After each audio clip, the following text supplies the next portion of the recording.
Alrighty, ladies and gentlemen, welcome to Grand Finals of the Pac-Man World 2 2022 tournament.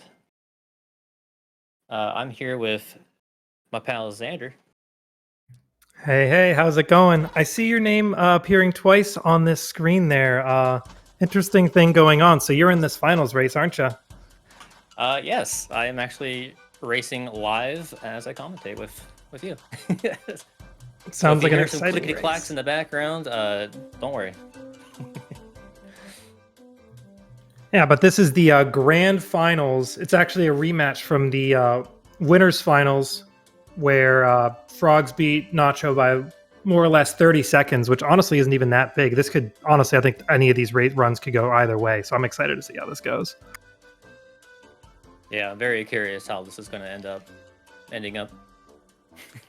Are there any pain points, any levels that you think are going to be the make or break point to see who's got the edge here? I will definitely be,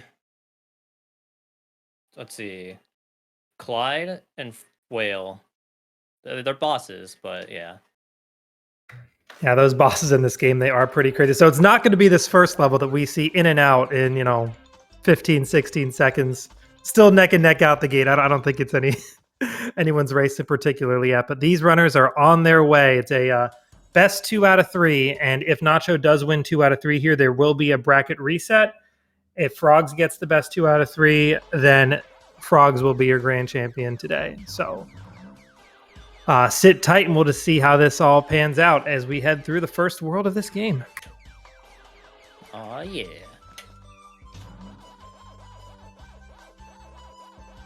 In these first levels, nothing too crazy happens. You got those little tutorial signs, instructions, learning, the bare basics, you might say, of the game as you navigate your way through. We got some swimming, we got some running, we got some fruits, we got some pack dots. Nothing too crazy. Just nice, easy starts as a platformer should. But as we proceed, you will see some of the movement these runners begin to do. Goes a little crazy and off the charts.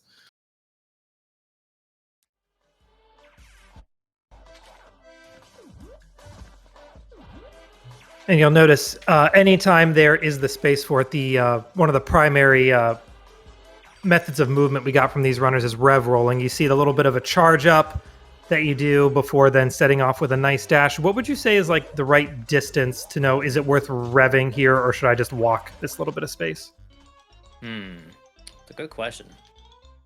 Like it honestly comes down to feel for that. It's like, obviously if you have like a really long distance ahead of you, you want to rev roll pretty much 99% of the time. Understandable. And yeah, with that whole thing of it comes down to feel, I know with both of these runners, how much you and the Frogs have both played, that sort of going by feel definitely goes a long way in terms of getting your comfort level. Another thing about these rev rolls is like when you launch yourself off, there can be like little ramps and little obstacles that you can bump off of. And it matters sometimes how good your angle is, how much you rev, so that you get just the right movement to get the most optimal pace getting through these levels and not only making it over gaps, but taking the tightest corner possible and stuff like that. And here we got our first boss, Frogs taking on a frog, as is Nacho. Fun little thing that we get to see both of these racers doing. They're going to damage the boss, and I believe it's you're just waiting for the iframes to go by while paused, and you just damage again once the iframes are done. Correct.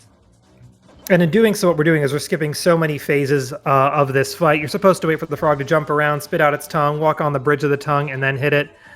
We don't got time for that. If we can just pause the game, let the damage iframes come and go, and just get the damage, we can just move right on and just cruise on forward past Blinky's frog and brings us into Bedoing Woods.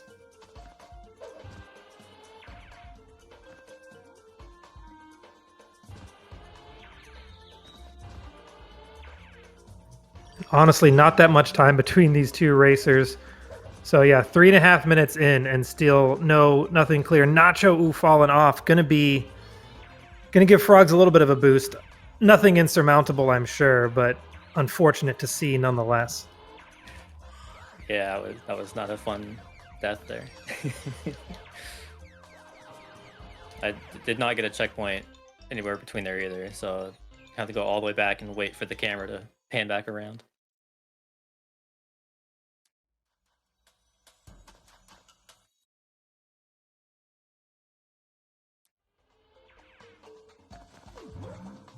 So now Frogs first few springs into Treewood here as Nacho just now getting their way out of Bedoing. So does look like a pretty strong lead.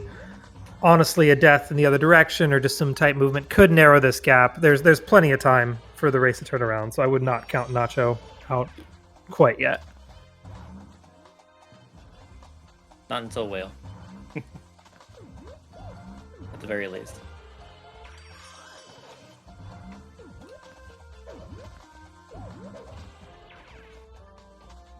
And Frog's getting all the cherries in this level. I don't think that does him any good, but I mean, you know, sometimes you just gotta load up on your fruit. Stay healthy out there, kids.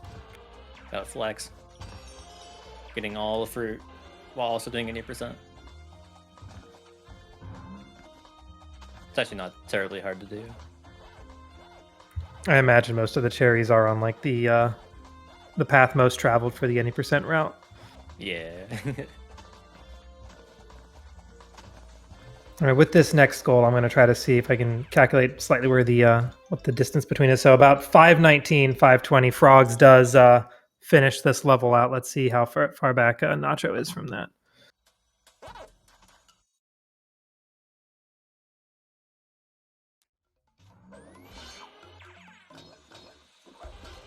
Looks like about a 15, 16-minute distance between these two runners. Nothing crazy, but definitely enough to see Frogs does have the advantage at the moment. Bouncing their way through a butane pain here. Notice after the first world, this level this world gets a lot more vertical. We're going bouncing high, dropping low. A lot different from what we were seeing like in the first level worlds, which is a little flatter. Yep. They decided to almost copy and paste the ending of Treewood to Butane. Interesting choice that the developers did, but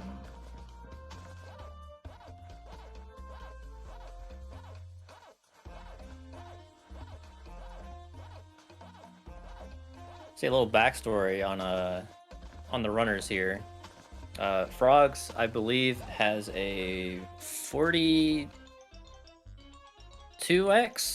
3x. A mid 40. It's a really good, pretty good PB, and I believe he is seated, or he's third on the boards. I have a 40.59 in fifth. It's like we're relatively close, but he still has the upper hand, PB wise. I just looked away for a brief second, and Frogs just beat a boss. The damage output on Inky here is quite decimated. As you can see, Nacho is doing the exact same thing, taking Inky out just as quickly.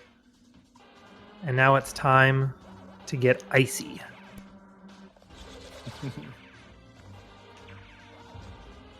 And to get the exact times, just from the leaderboards, Frogs is looking has a PB of 40 minutes, 30 seconds. Nacho is only, how do you math? 29, 40.59. How does that? 40? Yeah, it's 29 seconds. Sorry, the weekend has just begun and my math brain no longer exists for the next 2-3 days. Check back with me on Monday. That is a mood. So yeah, okay, so it was 30 flat. I couldn't remember if it hit 20 yet or not.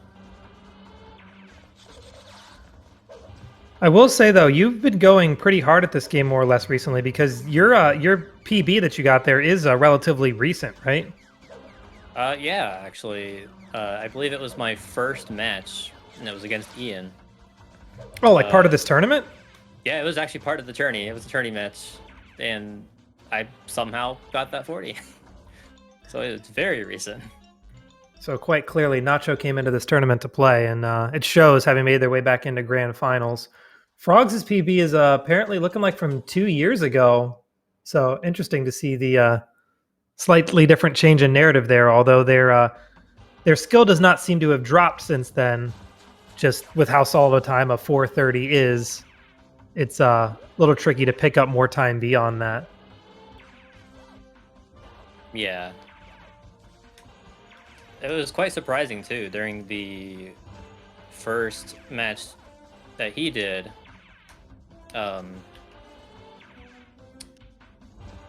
Everybody, like, he hadn't played for over a year, and he's still pumped out.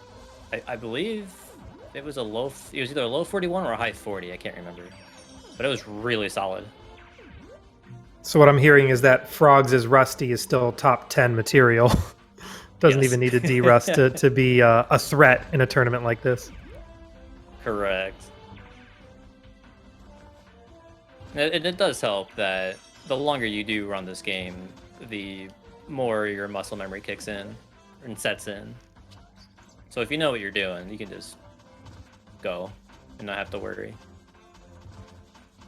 It's a nice thing about this linear 3D platformer. Understandable. I can relate to that in the general concept of speedrunning. However, with only submitted 2 runs to this game myself, I do not think a 2-hour 25 runtime speaks to that gain of muscle memory on my end. Not quite. It'll be 3 over the summer potentially, though. You don't know. Oh, ice emoji. Okay, as we head down this level, one of my favorite things we're doing here, there are these little icicle dudes with faces that are looking mighty cute that like to blow some nice gusts of air. And Frogs falling down a pit trying to use those boosts to gain lots of speed and distance, unfortunately falling down a loser slot. Nacho taking their turn coming down this cave. But you can see what they're doing is they're doing their rev boosts, but also kind of going into those little breezes that are being blown by the icicle face peoples, and in doing so gaining significant amounts of momentum and just launching themselves forward. But unfortunately, forwards is into the camera and it can be tricky to see where they're going. I'm also noticing there is a pack chain that both of you opted to just skip. Is that how high level of a strat is that to be able to just avoid it and just roll around the pit? It's actually pretty mid-level. It's just a relatively easy angle to hit and ride the wall. Got it. And unfortunately, Frogs taking another fall there. Nacho gaining a pretty strong lead heading out of the level as Frogs still making their way down. I did notice Frogs made a point to grab an extra checkpoint, like they kind of did a half U-turn to make sure they grabbed it. That call paying off a little bit, but still time lost from death is pretty significant.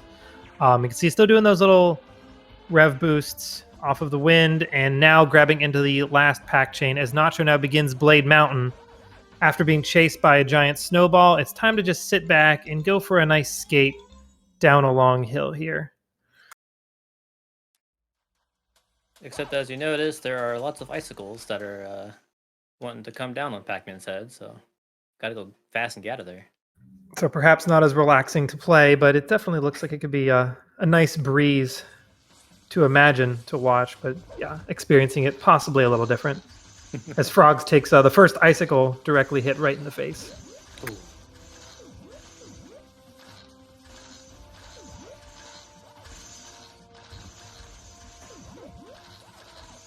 So far it sounds like I have had 1 death and Frogs had 2, with both of those being in Avalanche Alley. Mine was back in Bedewing Woods, so not as bad as of a time loss. So hopefully Frogs can do a little catch up. I'm trying to sound as unbiased as I can. You are doing a fine job at it, don't worry. And Frogs is putting on honestly a good show and like coming in as best they can. So I wouldn't worry about that too much. Focus on your end of the race. Frogs is doing their best as well. And honestly, they're killing it. I mean, 2 deaths, but they can just keep running and keep rolling like this. I'm sure they're going to end up with a really solid time in the end anyway. And honestly, it's all good. Awesome.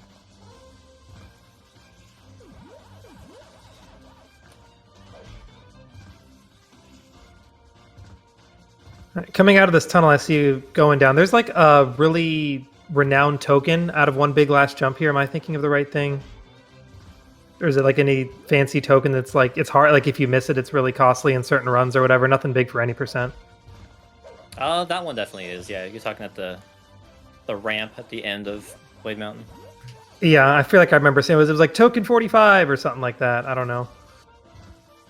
Some number token. It's I could be making stuff up. I think you're thinking of Magma Opus token 101. If I remember right. Could be. I don't know. Yeah, that one's notorious to get. That's in a collectible category, which we are not in. Thankfully. All right, and coming up on the first Echo Fighter boss here with Pinky. Very similar in how quickly you can do damage to Pinky compared to Inky. Next one after this will not be quite so friendly, though. Unfortunately. All right, Nacho getting the last hit on Pinky around 14:35. Frogs just now exiting that and heading into Pinky. So let's see after beating Pinky what the gap is between these runners.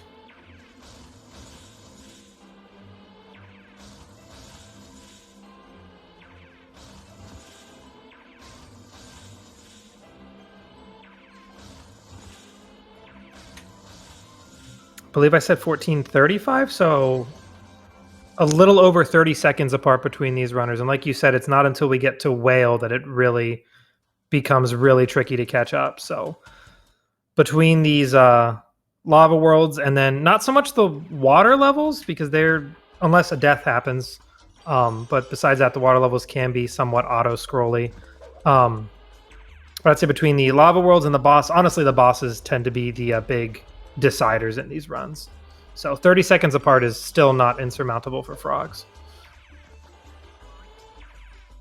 Yeah, the late game bosses can definitely run you some time if you don't get them correctly the first time. And honestly, that I would even refer to Spooky at the very, very end. Oh, absolutely. Yeah, you miss a hit and you're draining anywhere between 10, 20 seconds at best. Well, we got Raiders from SpeedGaming. So new folks here, welcome to the grand finals for the Pac-Man World 2 tournament between Frogs65 and NachoBrado, who I actually have Nacho on comms with me here. Try not to be too distracting for him, but able to provide a little more in-depth commentary beyond what I am able to supply. But honestly, at this point, so to know where we're at, it's about a 30-second gap between the two runners, Nacho having a bit of a lead with plenty of levels, and in particular, 3 bosses left to beat that can turn at the drop of a hat.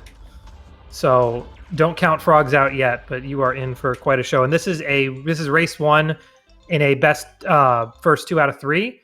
Nacho also right now call out doing VP skip. You use the invincibility of the metal power up to be able to just jump through this lava and essentially skip the entire level, go straight to the goal ring, as Nacho shows for us, finishes the level. Frog's about to do the same in turn here. The setup for this is very particular. The amount of time you have with this power up, if you make like maybe I'd say 1 medium mistake or 2 small mistakes, you can very quickly run out of time. Usually, but right as you get to the end of the lava where Frogs is jumping right now, you can see the power begin to fade out. So it's a very tight timing there. And Frogs trying to find the finish there, is able to sneak in. You have to be a little careful at the end, because if you move too fast, the game will detect you as being in lava and will essentially kill you. And then you'd have to do the whole thing all over again, and that would not be fun. Nope. And that's a 40-second time loss, 40 to 45 seconds, dying right there at the end. So big deficit. But to give context in terms of time loss versus time gain, if you were to not do that skip at all, how much time does the level take to do in its entirety versus doing VP skip? Ooh, are we talking minutes? We're talking minutes, yeah. We're talking maybe 2.5. Oh, and Frog's right at the edge of the lava, finding another death. And Slayer in chat said it's about a 2.5 minute time. So that tells you. And yeah, you can see the importance of having metal for invincibility in lava. Frogs took a hit, able to instead use iframes to be able to jump in lava a little bit, damaging on a little fireball, but now having the metal to move their way through here. Nacho now onto Clyde. Like I said, the third Echo Fighter of these giant ghost machines. This one did not build his machine out of sticks or twigs or straw, instead opting to actually use bricks and metal and smart material. You can only damage him on top. Unfortunately, Nacho trying to do some fancy movement to get on top of Clyde early. You're able to bounce off the eye and do some tricky jumps. I don't even know how to explain it well. Unfortunately, missing the mark on a couple attempts here as Frogs begins to narrow the gap and make their way into Clyde as well. But Nacho is a couple phases into the boss, so does still have a lead on Frogs here. Oh, good.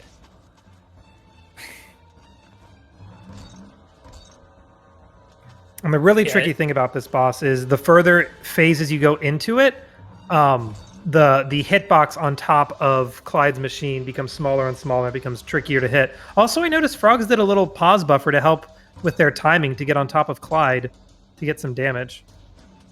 I didn't know he went for that. That must be new to him. Yeah, that is a thing that you can do, is to kind of help with the timing. Obviously, pausing loses you time in this scenario.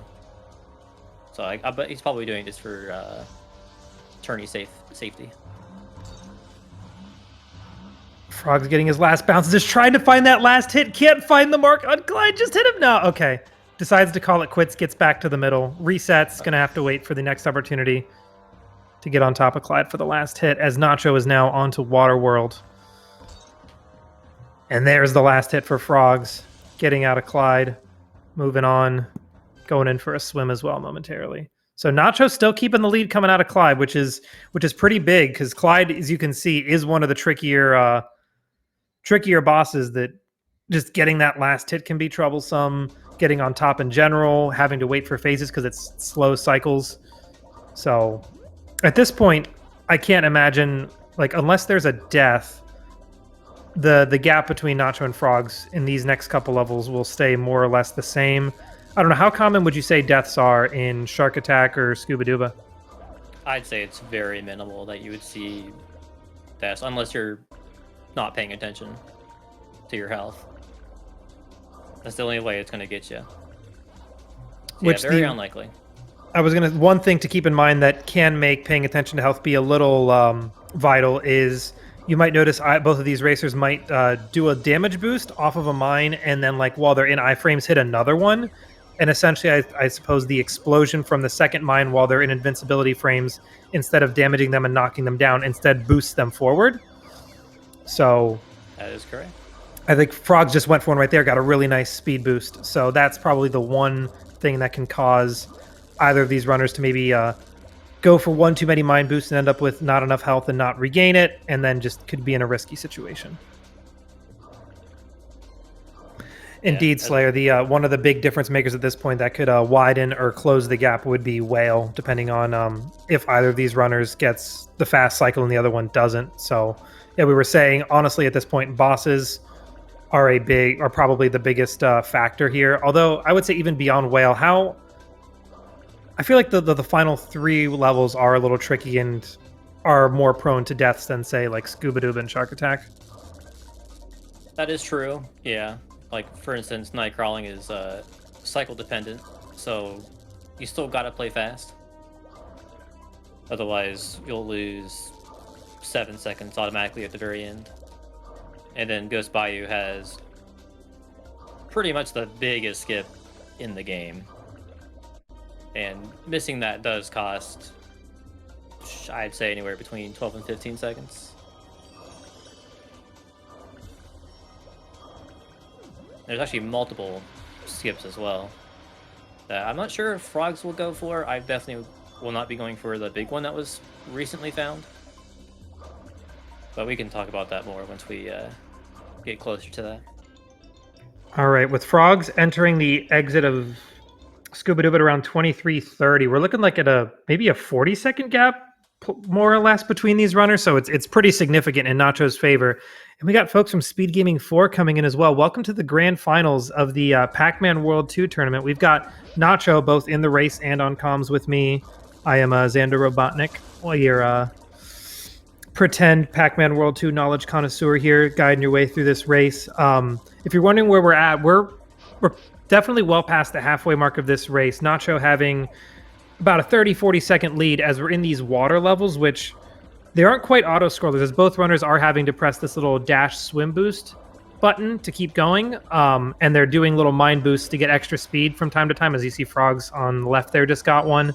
But honestly, in terms of time gained versus lost between these runners in these levels is probably minimal compared to what we might see, I don't know, say come the next boss coming up, Whale, as well as the levels beyond that can become a little tricky between being cycle dependent and just having some trickier platforming. So honestly, this is the kind of part where we can sort of kick back and just enjoy the music, enjoy the water. Imagine we're sitting back on the beach as Pac-Man swimming down below us, and just have a nice time. So how are y'all doing today?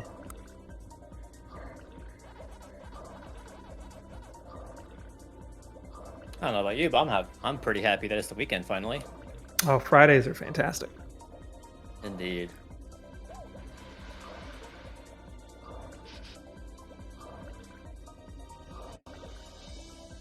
How close to the end of Shark Attack am I on your side?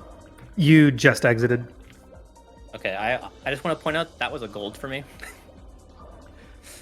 Do you know by how much time? Like, was it like a half-second gold, or are we talking something significant? I'm getting my best splits here. Looking 0.9. All right, almost a full second for a level like Shark Attack or Scuba Doo, but that's actually pretty big, I'd say. Yeah, I was very surprised. I was like, whoa. And if you're wondering how Nacho is so able easily to multitask right now while going through this next level, he is now on a level that every single run he does and any other runner does, they're very mastered in this level in terms of they're here for a long time by no choice of their own. We're dealing with a submarine auto-scroller that goes for 8 minutes, I believe? 8 minutes.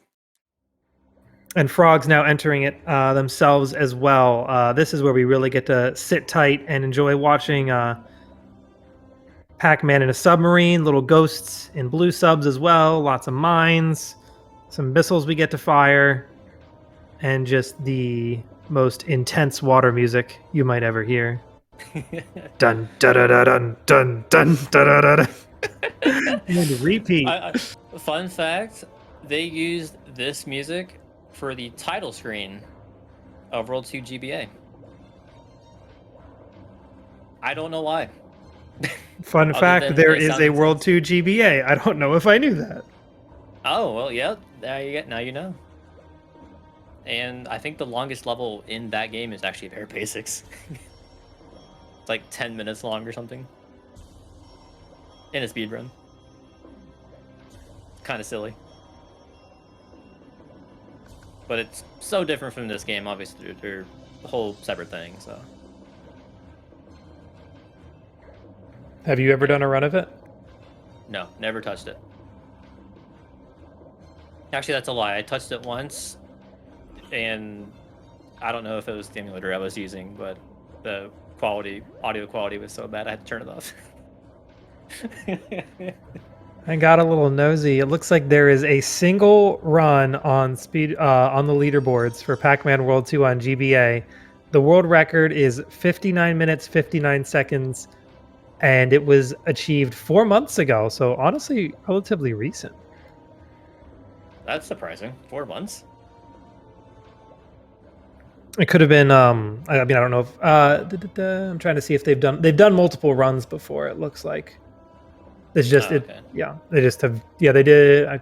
Yeah, they did a run 2 years ago as well. So the same person updated their PB. It would seem. Oh, nice. Okay. Very cool.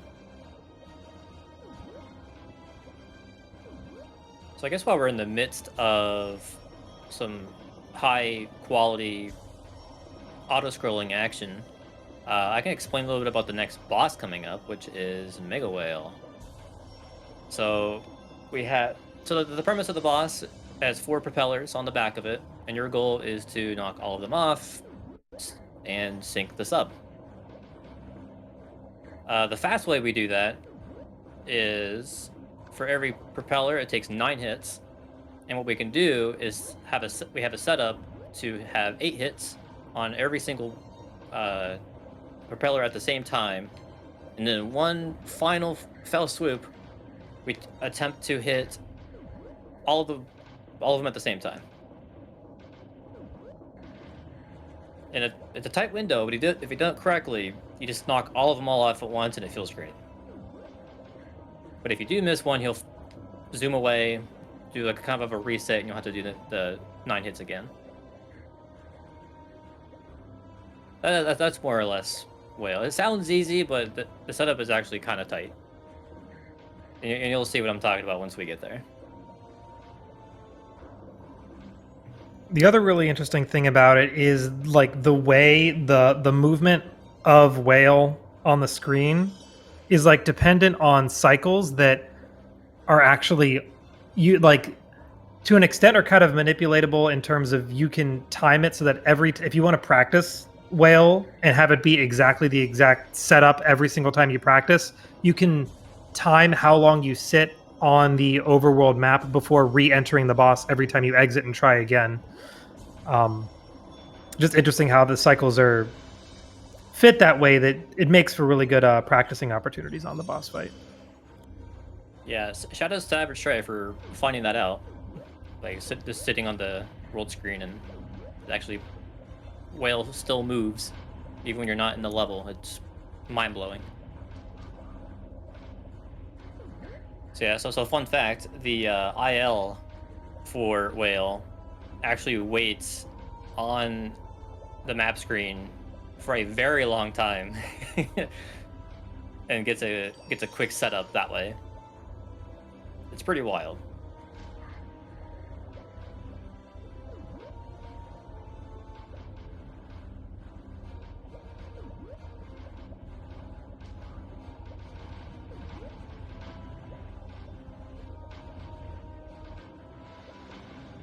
I say we're about 75% done the level. We're almost there. Actually, quick question with the it is an auto scroller. Is there like any potential of lag having any impact on how long this level takes, or like does taking damage very slightly speed you up or slow you down while you're in damage animations, or is it purely completely consistent every single time? It's hard to generate lag, but if you do, I guess that would slow you down very slightly. But no, taking damage or anything like that does not slow Pac-Man down, because I think the way it works is the camera is constantly moving at a set speed. So even if it looks like you run into a pipe and it falls down and it actually pushes Pac-Man back a little bit, it'll actually snap Pac-Man back to where the camera is, and like where he should be in position. So yeah, not doing anything like that does not speed up Pac-Man, unfortunately.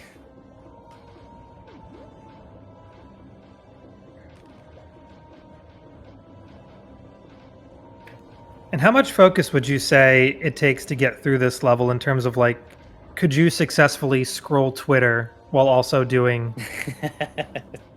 while getting through this auto scroller? Because 8 minutes is a long time to just have to stare at a screen and not achieve anything else, you know? It is. You could entertain yourself by like collecting the fruits, which I failed to do after getting the guns. So is that to say you were not able to multitask to the extent of scrolling Twitter while doing Pac-Marine? It depends on the section. There are some sections that are very easy to navigate without it. Got it. All right. Well, without looking, but yeah. And we'll see how Nacho does on Whale as Frogs gets all the oranges. Let's go. Hey, let's go.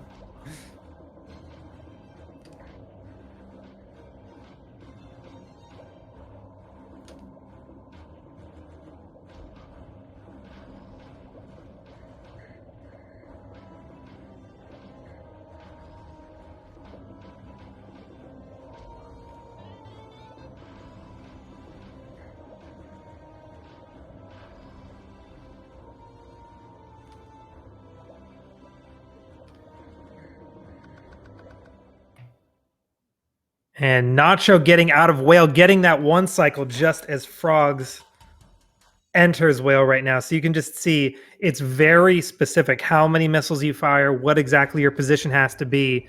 And Nacho beating Whale there is huge because that gives Frogs very little opportunity, if any, to be able to close the gap that Nacho has set in front of them. So I'm sure, Nacho, you're feeling pretty high and mighty over there. You kept your cool. I didn't hear anything before it happened on stream here. Trying to keep it professional. And as Frogs now getting their attempt now to try to get the one cycle Whale, being very careful, counting their shots. Ooh, taking a hit. Looks like they got 3 out of the 4. So hopefully they can get at least a fast 2 cycle here, but unfortunately only widening Nacho's lead even further at this point. Seems as it would be. Which propeller he got that he missed by chance? I did not. I saw that he grabbed one of those giant bombs, and I thought maybe he accidentally grabbed it and it threw him off. But you can fire regular missiles even when you have that. Looks like it's the bottom left one he's working to finish, and it's done as Frogs now exits Whale and will be heading into the last world here. Yeah, that's a good 2 cycle to have. To miss just bottom left, that's the easiest to come back with. Just because of how Whale moves in the water.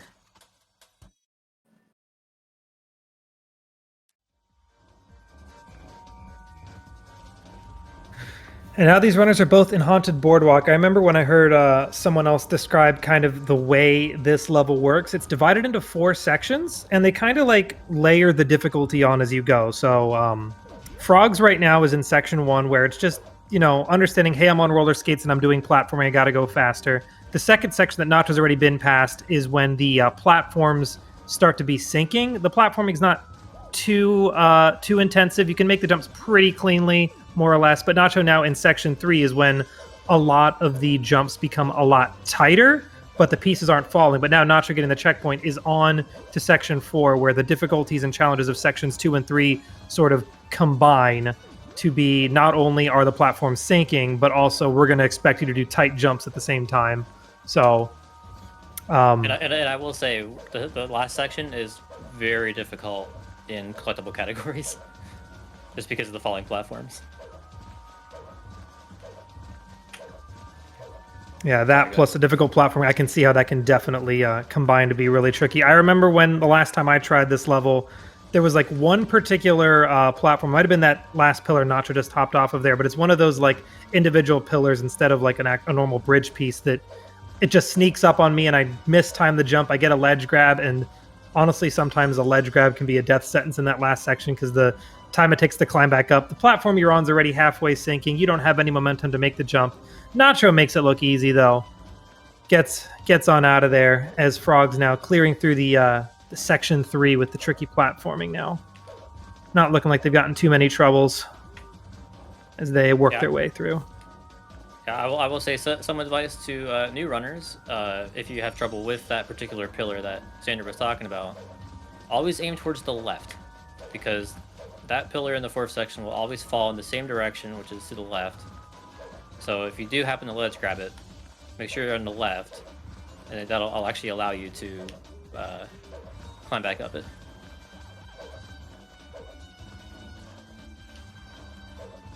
This has been Tips 101 with Nacho.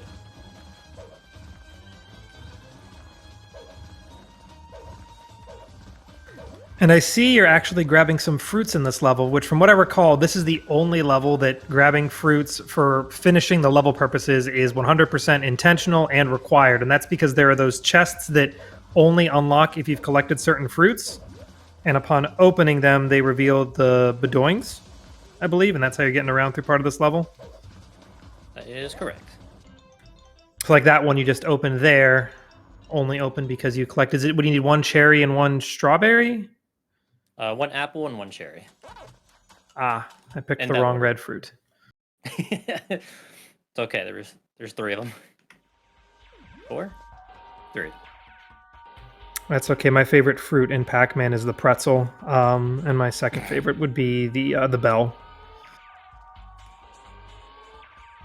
Really, I would think keys are kind of delicious too. Only if they're salted. Good point. Good point.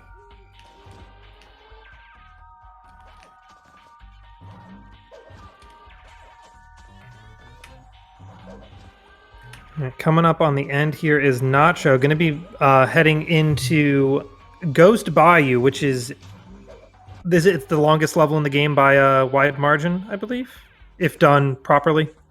If done properly and casually, yes. However, if done properly as a speed run, as we will hopefully see Nacho do here momentarily, we're going to like sneak our way through where maybe there could have been an extra invisible wall to let you not do this, but Nacho's going to sneak around onto one of these basically last little I don't know if it's like stone paths of the level. You do have to go backwards and hit a button, as we'll see Nacho do here after getting a nice ramp jump.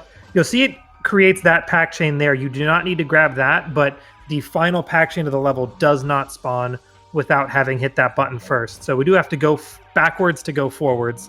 And at the end of the level here, if Nacho does a relatively precise input, we will see if we can get is it wait skip is what we call it? Yep. And in doing so, we can skip waiting, which I believe you did get. I don't know what it looks like. Yeah, it's just doing an 8-frame jump out of the packed out chain and landing where the goal would be, and that skips the cutscene and talking with Spooky. And now Nacho heads into Spooky as Frogs now heads into Ghost Bayou.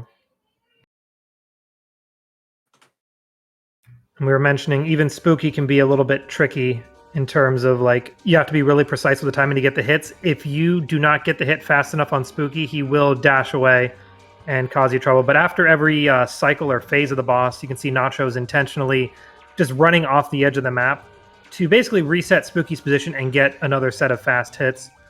Gets the first couple hits there and knows you can't get the last hits quite as quickly in the last phase, but Nacho, able to get the last hit, will be winning game one, or race one of this best 2 of 3 set, as Frogs now finishes Ghost Bayou and will be heading back to Spooky themselves. So GG's on taking the first race, Nacho. Hell yeah, brother.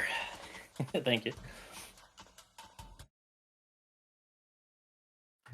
Let's see real quick how Frogs fares, making their way through Spooky here. Getting their first sets of hits, nice and clean. Gonna dash off, reset for phase 2. Starting off with another nice set of hits. 1, 2, 3, 4. Dash off, reset for phase 3.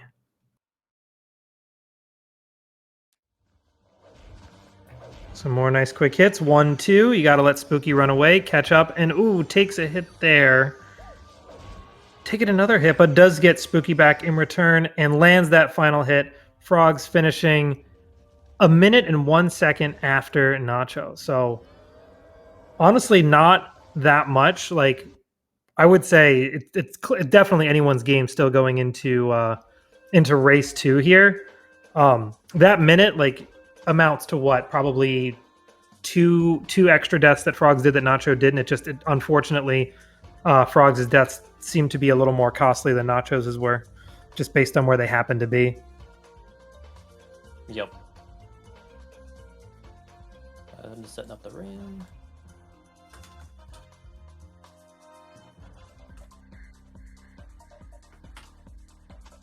And Slayer making a good point that you were only like 18 seconds off your PB there. So honestly, a really solid run. Definitely you came to grand finals to play. Somehow. I will say both. I actually golded what was it? Shark Attack. Both Shark Attack and Haunted Boardwalk. I did like a silent pop off while we were talking. I was like, yes. Perfect. And as a reminder, this is grand finals where Frogs is coming in from the winners finals, and Nacho is actually a rematch from winners finals where Frogs beat you by, I want to say it was like 30 seconds, Nacho. And so if Nacho does win this best 2 of 3, it will result in a bracket reset, which will not be held until I believe sometime next week. So if that happens, hope y'all can be here to watch it. But if not, if that doesn't happen, instead we'll be here for 2 more races. So we definitely have one more that we will be following up with momentarily. And depending how that one ends, we may be getting a race 3, or we may be getting another match next week. Or we may be getting a race 3 and no match next week. You never know until the final dot done gets clicked in by these runners. Correct. But now might be a good time to freshen up your glass of water, take a stretch break, maybe go to the potty, and get ready to get comfy and sit back in for race 2 of the grand finals of the Pac-Man World 2 Any% Tournament 2022.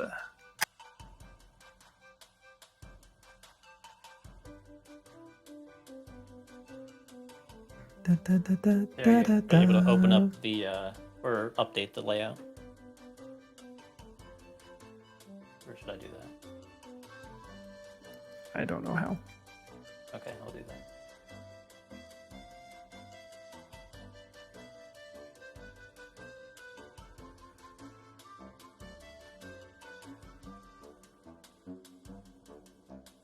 I think it worked.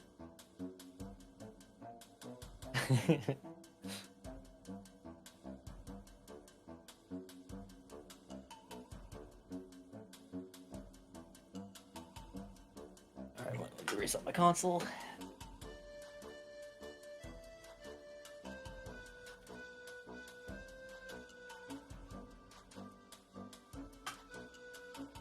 Gotta make sure there's no shenanigans. Uh-oh. Apparently doing that didn't like that.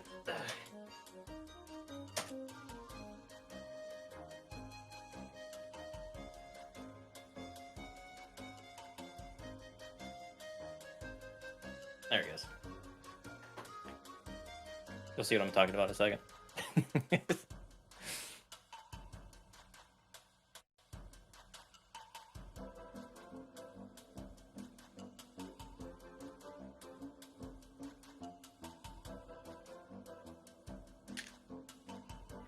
Oh yeah, that doesn't look right. Oh, look at GameCube. Yep. I guess turning off the power and on real quick. Didn't like that very well. Alright, we'll see if Frogs is ready, and we'll start getting on to race 2.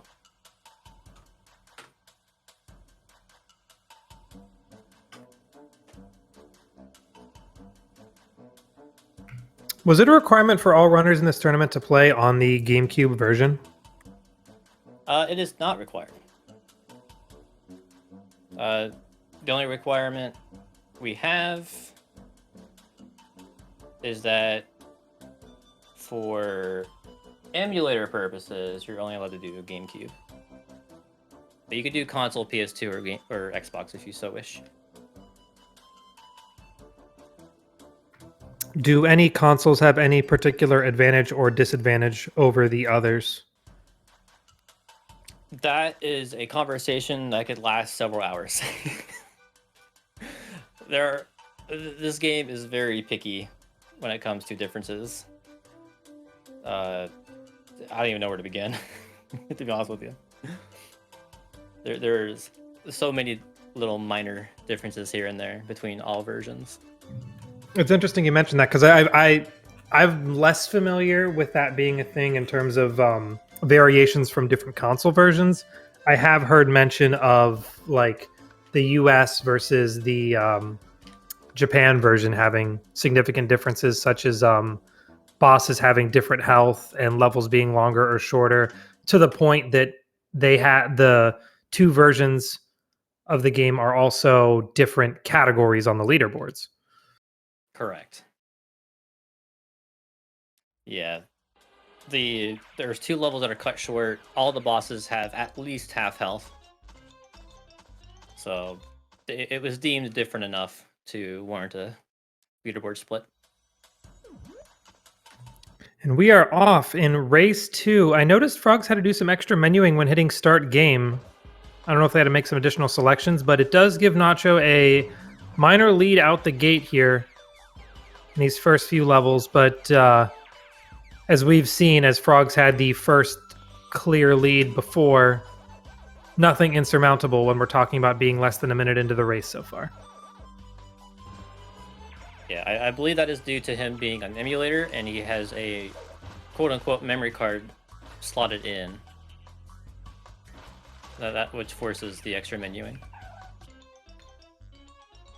Something that's actually unavoidable on PS2 JP.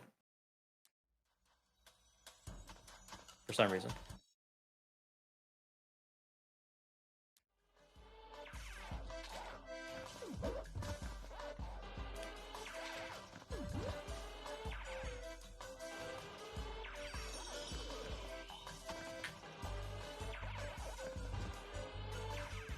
I am curious, how much is my controller flicking coming through the mic? Is it a lot, or is it not very? I feel like maybe I've heard it from time to time. I don't think it's anything too significant, though. Definitely not much of a distraction, I wouldn't say. Okay, that's good.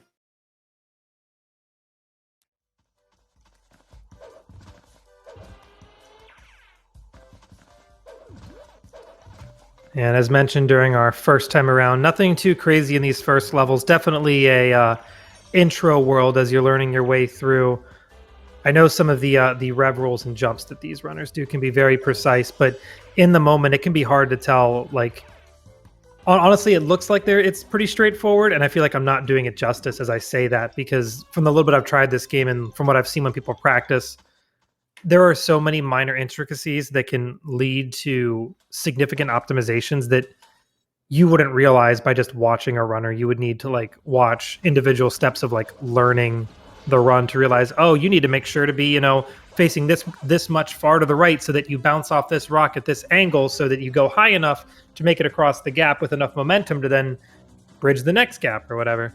So Yep, well, the that level is the beauty of World 2 is the terrain matters.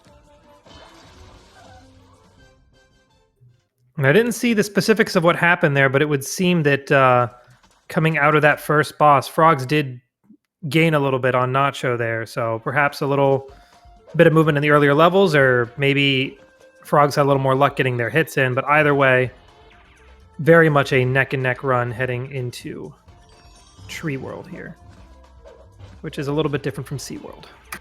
That's what you want to see, though, is nice tight race. Indeed. And yeah, you're right, Labont. It is pretty crazy and a really nice optimization to be found out that for whatever reason, the iframes of that boss are like, oh, I'll run out while the game's paused. I don't feel like waiting. Yeah, you can hit me again. It's okay. Pause the game, come back. Oh, you want to hit me? Go for it. Very, very generous. Very generous boss, I would say.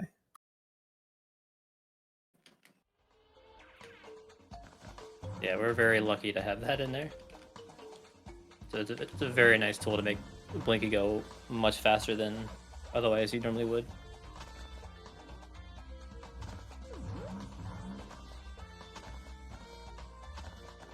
I don't even think... Probably the best cycle you probably get without pause buffering is... No, wait. I think it would just be a 6 cycle. I can't think of any other way you could do it without pausing. So yeah, it's crazy.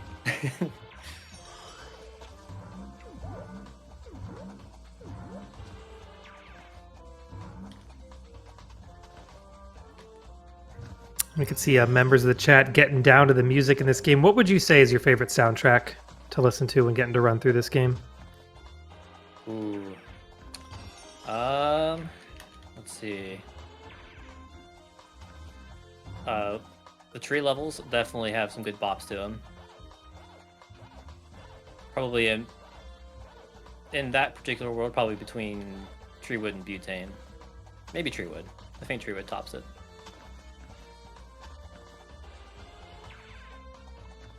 Overall favorite, though, that's a tough one. Because all the music in this game is really good. And they all fit their levels pretty good. Like, no contest. Dwayne Woods is your favorite Slayer, and you like the forest music in general. I can see that. There's definitely some good vibes happening. while we head here. I also like the movement Nacho just did, and Frogs will be doing heading down this ramp, just doing like a butt bounce, but doing it down on a slope. It just becomes a butt slide instead, and just it looks very smooth, just heading down the ramp like that. Yeah, it's very nice. Get that nice speed boost down there. And we can see both of these runners as their metal invincibility runs out. They have to do these damage boosts over the fire blasting platforms. If you're not fast enough there, it can really drain your health. You're meant to, like, I believe, sneak around to the back of one of the trees and hit a button that spawns another metal cap, except it's not a metal cap in this game. This is not SM64. But same general concept of granting you invincibility. But if you know the smooth movement to not have to worry about taking too much damage, you can just zoom right past it. Yep, I don't think anybody's ever gotten past it with 2 health, but you can at least have 1 health coming out of it, which is really nice. And after having recently dealt with those late game bosses like Whale and Clyde, I'm sure both of these runners are happy to make quick work of Inky here. Those nice quick hits and zooming on into Ice World. The Ice River Run. Oops. Oh, wait, we'll see what I did in 40 seconds. Did you know Ice River Run has 333 pack dots? Fun fact. It also has 6 cherries, 11 strawberries, 2 oranges, 8 apples, 1 Galaxian, and 8 tokens. You want to know another fun fact about Ice River Run? I would love a fun fact. There is 1 less pack dot in the JP version. Oh, well, I don't know which version this 333 is referencing then. Uh-oh.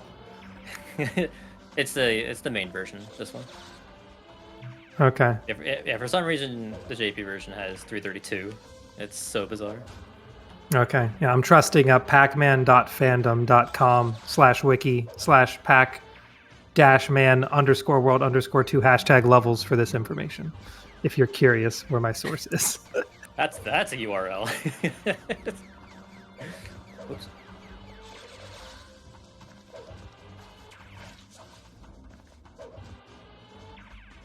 Which actually begs the question, which level has the most pack dots? Vote now in chat. I'm going to look it up. So I know the answer, but does chat know the answer?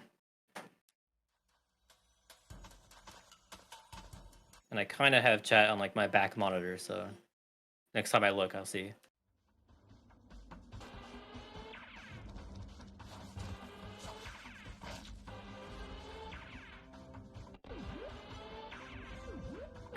Oh, I shouldn't be surprised by the answer. Shouldn't. The one, I don't know if you want to call it a hint, but the one thing I will say is it's not the 333 and that in Ice River Run, but that is second place. I'm actually surprised that's second place. Huh. All right. I believe nothing else besides the highest answer has over 333. There's a couple others with 300. Oh, okay. Yeah, they're close. Yeah, there's 327 in bare basics. But the correct answer, by a large margin, I said 333 is second. There are over 500 in the level with the most pack dots. A very wide margin between first and second. Indeed. Anybody in chat guess it yet? I believe Slayer has with Game Boy. I mean Ghost Bayou. GB. No! He is correct. Yep, goes by you. 535, I believe. That is correct. It also has 21 strawberries. Insane. Yep, which I don't think is the highest amount of strawberries, actually. But it's up there. I believe either Avalanche Alley or Blade Mountain takes that. Yes, those blowing rocks give you massive speed if you rev boost into them with the right angle. I think Frogs just tried to hit one there, which actually using those breathing rocks was a significant trouble causer for Frogs in the last race, causing, I believe, 2 deaths. Because you can lose a lot of control and just end up going down one of the death pits. But yeah, if you do it at a strange angle, you can get a little more vertical than horizontal and end up like not quite going the way you want to and not getting the distance you want to succeed with getting. But Frog's making a good work here. Getting some nice boosts. I actually looked away. Nacho, did you take a death there at one point? I saw a loading screen. Right at the end. I didn't have a checkpoint though, so we're good. Perfect. So we can see now Frog's taking that last pack chain as the screen fade out happens at 11:20. So we will see how far behind that puts Nacho here as Nacho hits that last pack chain. Pac-Man does the happy dance, and we get the fade out at about 35. So about 15 seconds behind is Nacho as we are now going down another ice skating down the slopes. Another fun time.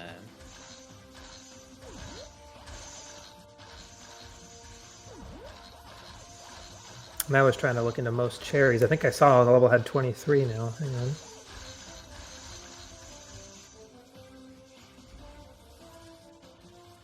Oh, yeah. There are 23 strawberries in Blade Mountain. There you go. And that's not even the highest.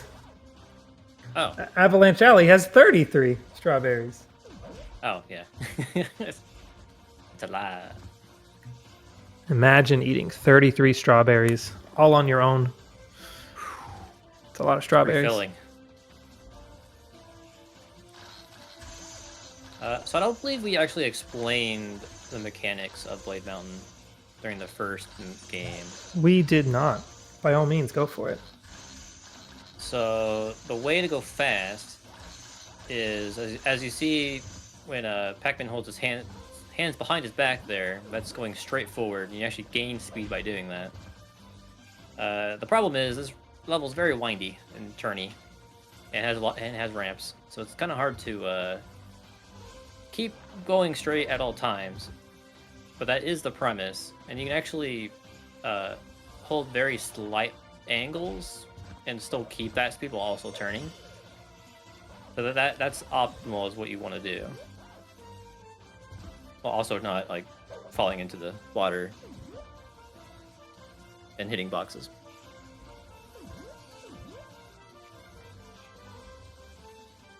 Yeah, that's just the short version of how to do Blade Mountain fast. Oh, and unfortunately, Frog's taken a little dip in the water. I didn't see how far beyond a checkpoint they were, though. I think that does switch the lead back into Nacho's favor. We'll see. We'll see by how much here by the time they get to the end of the level. Oh golly! Saw Frogs had to take a jump over another pool of water. It got me nervous for a brief moment, but makes it over the gap. Must have. I don't know. Yeah, you can actually skip the first ramp out of the second cave. It might have been a different pool of water. I'm not sure. Okay. Yeah, a lot of the ramps you can actually skip just jumping if you go fast enough off the ramp. Which is a neat little quirk, and it actually saves about a second because you have less airtime.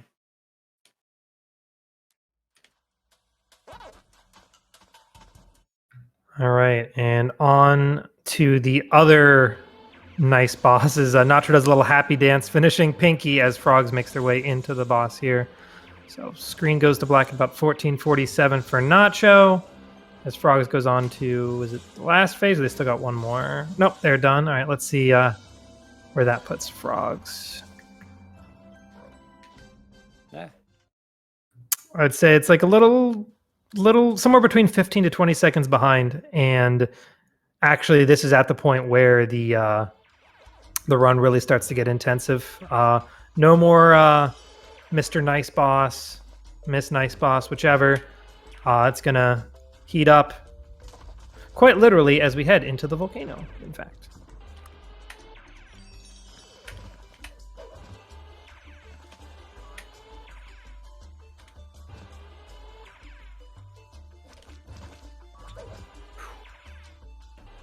That was a good ending.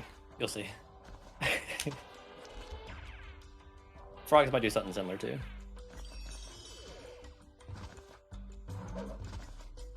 So we said 33 strawberries was the highest for strawberries. I saw the level with the most melons had... It was actually... Hang on. That's probably it was a good fight. 13 melons. Would you rather eat 33 strawberries or 13 melons?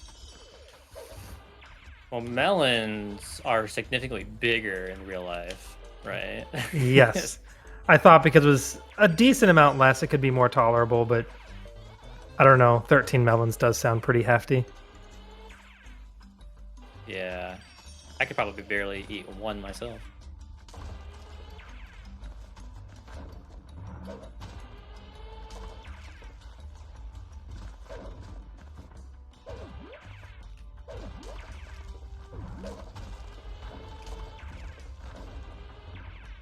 And now Nacho about to go for VP skip or volcanic panic skip here.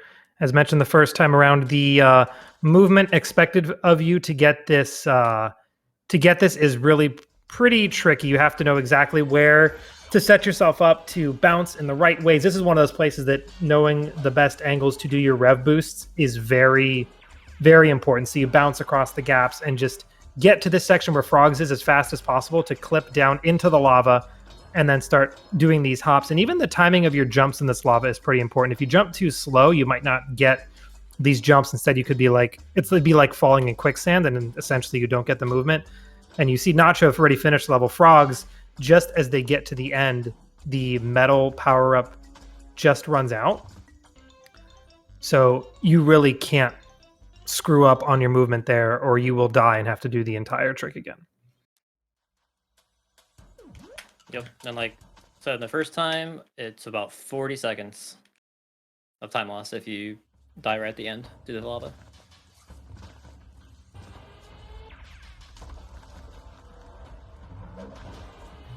I'm with you, Slayer. I think 30 strawberries does sound like the more stomachable option here. Yeah, I'd have to agree as well.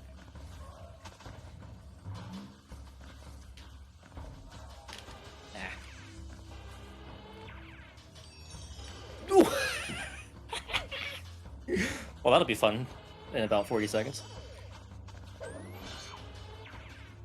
And Frogs, I noticed he took a death in this level the first time around because he ran out of iframes jumping through lava. Fortunately, not happening this time. Able to just move quite smoothly through the level. Nacho making this drop down here. Ending, and where did you go? To the end. Yeah, the movement you can do at the end here, skipping all these slides, just knowing where to drop, and there's platforms below to just land on. It looks really cool because as a viewer that's less familiar with the game, you're like, where the heck are they going? How do they know where to drop? But Frogs does the same thing, just level complete as the camera's like, hello down there. And Nacho taking a death. Going into this boss fight on Clyde. As mentioned, this is where the boss fights really begin to turn up. You can only damage Clyde on top. The hitbox gets smaller and smaller from phase to phase. And it can just get really tricky. Unfortunately, both of them dying almost simultaneously, honestly. Why is it so hard? A little bit of an implication of how tricky this boss fight can get coming from a Nacho there. But Frogs is trying to get, I believe it's an eye bounce to get up early. And you saw opting, it didn't go so well. Decided to just take a death to reset it. Going for it again. Frogs does do the rev boost to get up on top of Clyde really fast. Gets through the phase. Unfortunately, Nacho taking another death. The movement to do the most optimal version of these boss fights is very tricky. Frogs barely sneaking in that hit. Nacho just trying to land on top. Unable to find the last hit of the phase. Having to take another death. This is a this is something. At least from my side, I don't know about how Frogs is doing, but Frogs currently on the last phase, getting up on top of Clyde, trying to find that hit, just trying to center themselves, but Clyde is not sitting still, cannot find the hit. Nacho still dancing around second phase, just finding those hits, gets on to the next phase as Nacho.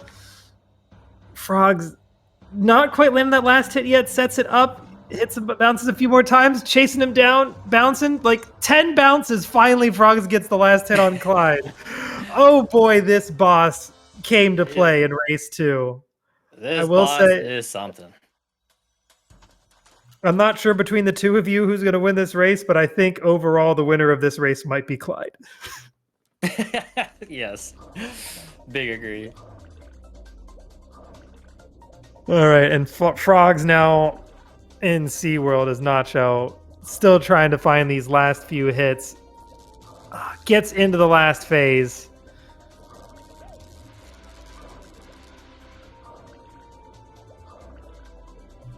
As we said, the bosses really tend to be the real places where someone can gain time and lose time.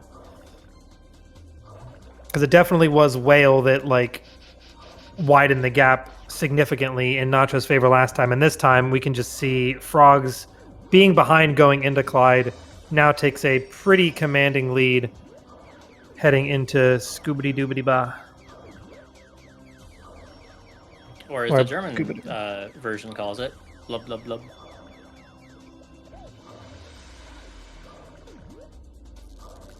That's probably the best level name, like, in the history of level names. It really is. I love it.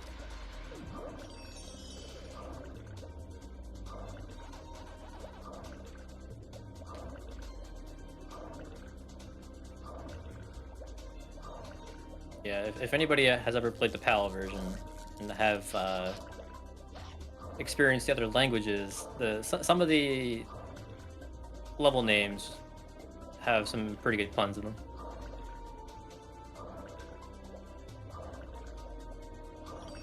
There is voice acting in this game, right? Only in the Japanese version. Ah, okay. And what language is the voicing in? Okay, other than Spooky. Spooky does have a voice line at the very end of the game for all languages. But for the rest of the cast, they're all silent other than the Japanese version. And what language is spoken? For Spooky? Did what languages were they all dubbed in? Professor Pack was dubbed in English? Pinball Wiz says.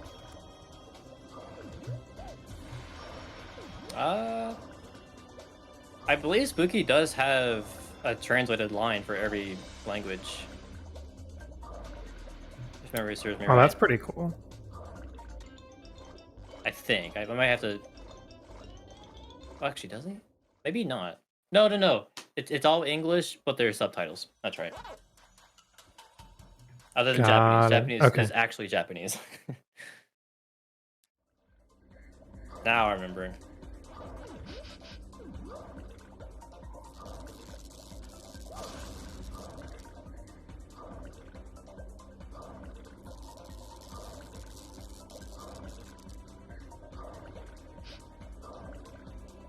So did you happen to catch what Frogs' exit time was for Clyde? I unfortunately did not. All right, you want to see what he has for Scooby-Doo?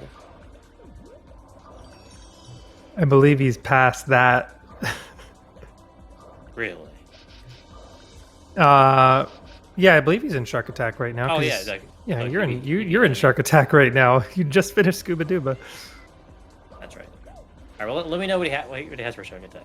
I was going to use this level to also see what kind of a margin we got between the two of you. So for sure, we will keep that in check. We mentioned this the first time through, but honestly, the water levels, one of them is a true auto-scroller, but the other two that we're dealing with right now, Scuba Dooba Shark Attack, honestly are, I would say, semi-auto-scrollers, in that your movement's pretty constant. The one thing that these runners are doing is trying to avoid damage when it slows them down, but sometimes they will take intentional damage like Frogs just did there to then follow up with a boost off of a second mine while they're in iframes. So that, like, getting those mine boosts here and there is like the one place that they can speed up these levels. But for the most part, I would not say that significant amount of time is gained or lost in these levels unless maybe a death really is a game changer. With Frogs is currently at no extra health, so does have to be a little bit careful getting through here. Is going to pick up a health going into the next field of mines. Gonna try to use it to do another mind boost. Not getting a boost, but also not dying. So I would say in the end, ultimately, it does pay off to get the health. Nacho on the right hand of your screen, looking mighty healthy. Just got another piece of the pack pie there to max their health out. And here Frogs is entering the level complete hole at about 2606. Dang, okay.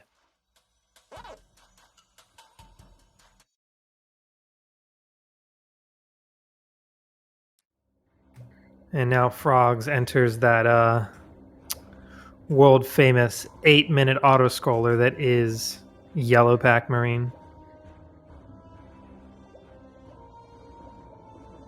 Or as we like to call it in the community, the 8-minute stress test. Because if you're ever on PB pace, you gotta sit a whole 8 minutes of nothing to do the hardest boss in the game. It's pretty great. Whole 8 minutes of dun da da da dun dun dun da da da dun. And Nacho entering at about the 26:58 mark.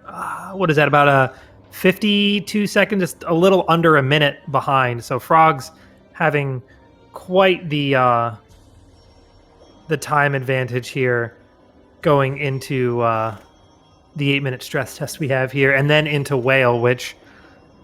How much time would you say is there between a 1 cycle and, we'll say, a fast 2 cycle on Whale? I would say that's probably around 25 seconds.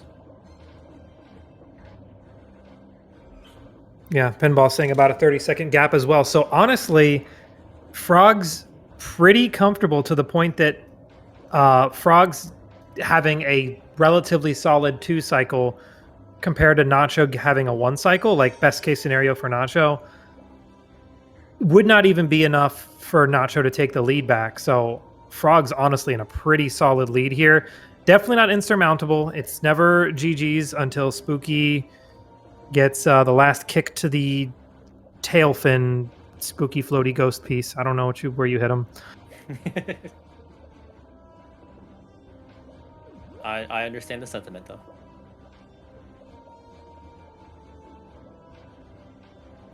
But yeah, definitely a significantly different story than we saw 30, 40 minutes ago when we were here in race 1, where Nacho had the lead and with a 1 cycle over Frogs getting a 2 cycle in Whale, not only managed to keep it, but also increase it. I believe also had the more optimal Spooky fight. I think Frogs threw a couple extra hits that slowed them down as well. So will definitely be interesting to see if the rest of the race, like, is a carbon copy of the last bit of the first race. This would be a quite intense last section here, because that would be what Nacho would need to like significantly shrink the gap.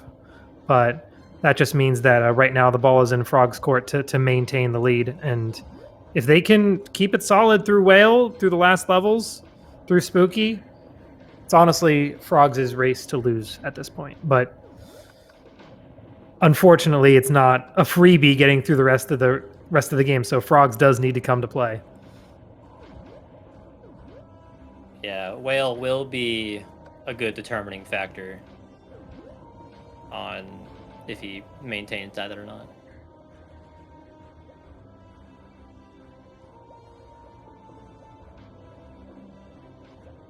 Is there any chance even a relative estimate for you and or Frogs' success rate on 1 cycle Whale?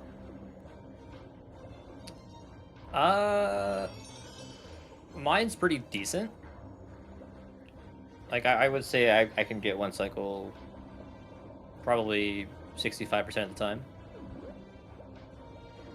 I'm not sure about Frogs, because I honestly haven't seen him play too much in the past several years, other than like the recent tourney.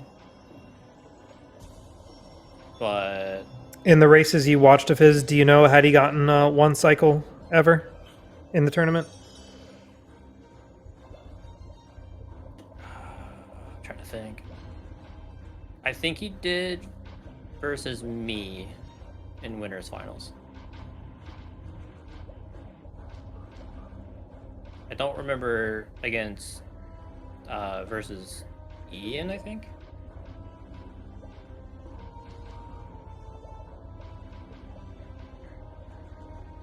So yeah, he has gotten one cycle in tourney at least.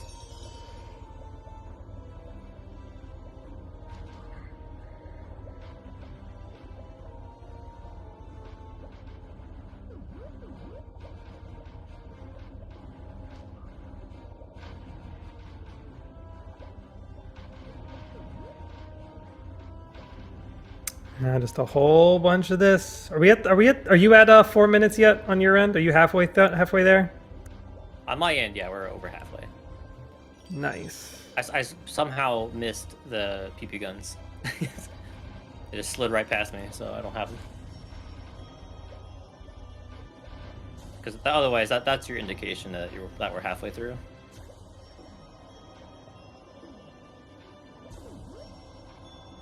Yeah, I would say on your end, I'm probably at the 5-minute mark.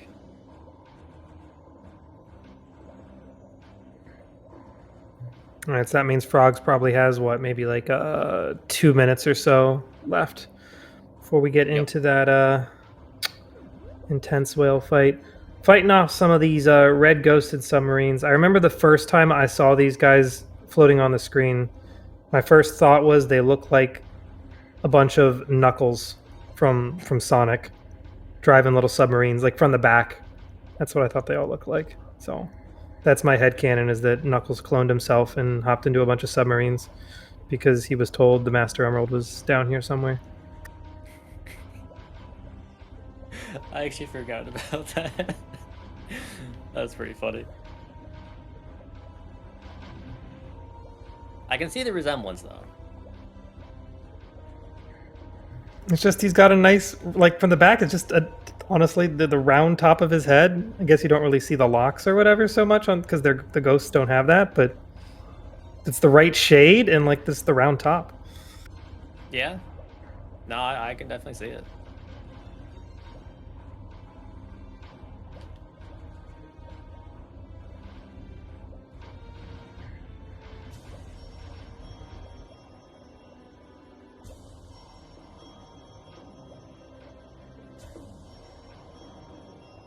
So I guess a quick rundown for anybody new that's jumped in. How whale will go. Each propeller takes 9 hits. To get 1 cycle, which is our goal, is we got to hit all the propellers 8 times, and then do 1 final swoop and hit all of them all at the same time. We're pretty close to knock off all 4 propellers before whale starts driving away. Yeah, so the way the boss is programmed is it's expected you to beat the boss in 4 phases, where you knock off 1 propeller, the submarine, the whale basically goes away. You have to defeat enemies for a little bit, comes back, you get rid of another propeller, it goes away, and you go in this back and forth phase like that. But basically the goal is before it gets away the first time, we want to hit all of them. And if not that, hopefully get 3 of them. I mean, the more the better. Obviously you want all 4. But yeah, so Frog's now entering that whale fight. Last time Frogs did get a 2 cycle. They left the bottom left propeller, which honestly wasn't too tricky to clean up upon Whale's return. But obviously the preference is to get them all at once. So setting up these very specifically, very, very precise shots here, getting all those hits, lining up and just trying to get that last 1, 2, 3, 4 on the propellers. Unfortunately, it looks like it's going to be a repeat of last time, getting 3 out of the 4 and leaving the bottom left propeller to be hit in phase 2. So it'll be a fast 2 cycle once again for Frogs. And Nacho now about to be heading into whale. We will see how he fares. And as a reminder, first time around, Nacho did get 1 cycle, which did work in his favor. Frogs will get the nice fast 2 cycle heading out of whale here, as whale now fades in on screen for the first time for Nacho.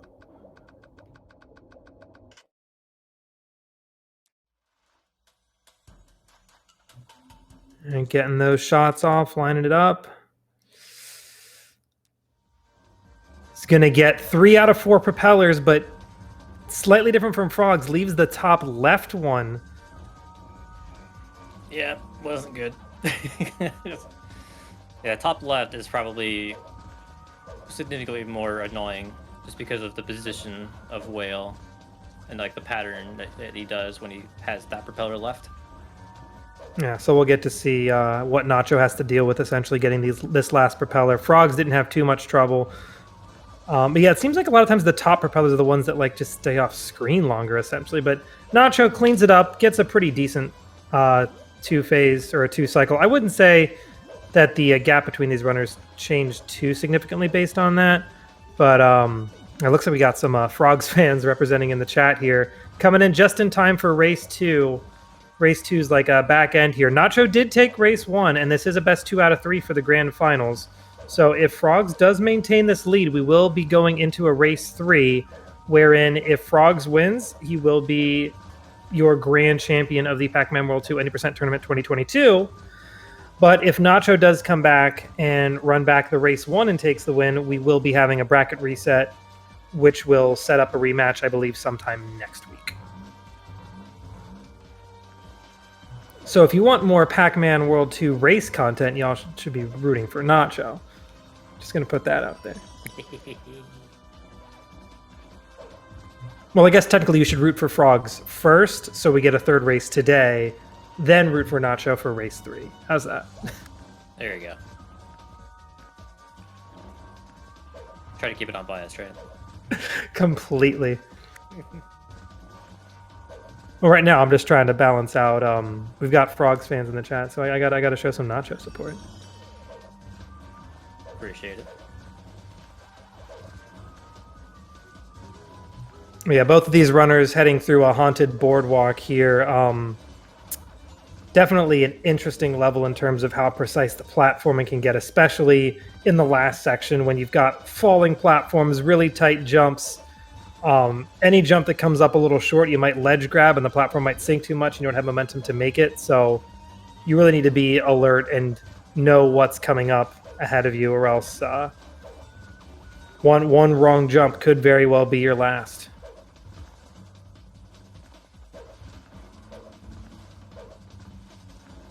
Yeah, especially in the last section, because the checkpoints are only between each quote-unquote section. You do a missed jump at the very end of one of those sections, and you're losing anywhere between 30 and 45 seconds. An experience I am all too personally familiar with, I will admit. Frogs now entering night crawling. The one level, we mentioned this last time, the one level that absolutely requires you to collect fruit, or else the game will essentially not let you pass. Because you need to open some chests that give you some bedoings. That's why we see the runners like opt to just grab the very first fruit upon first spawning into the level. Yep, so we'll get that apple. I think the chest at the top of the ledge past the skeletons. And then while you're going through that, you also take out the first skeleton to get your cherry that you need.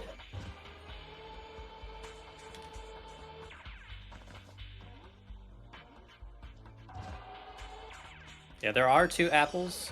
The second one is, I believe, in the left bottommost spider in the maze, which is the route we don't take, so obviously much slower. And the crate being literally at the beginning of the level, it's just a no-brainer to go to. I believe you also mentioned this level night crawling is significantly cycle heavy. It's like the last spinning platforms that matters how fast you get to them, I think. Correct. The very final platform is on a global cycle. And I believe each cycle is roughly 7 seconds. So yeah, so if you don't make that cycle, then you're just automatically losing time.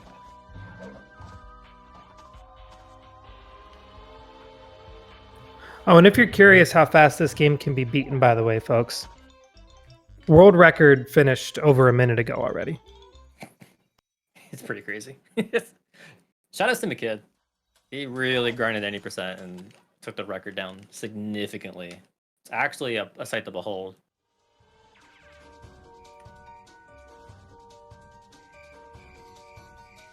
Yeah, it's now underneath the 40-minute barrier, world record being 39 minutes, 42 seconds as of about more or less 2 months ago.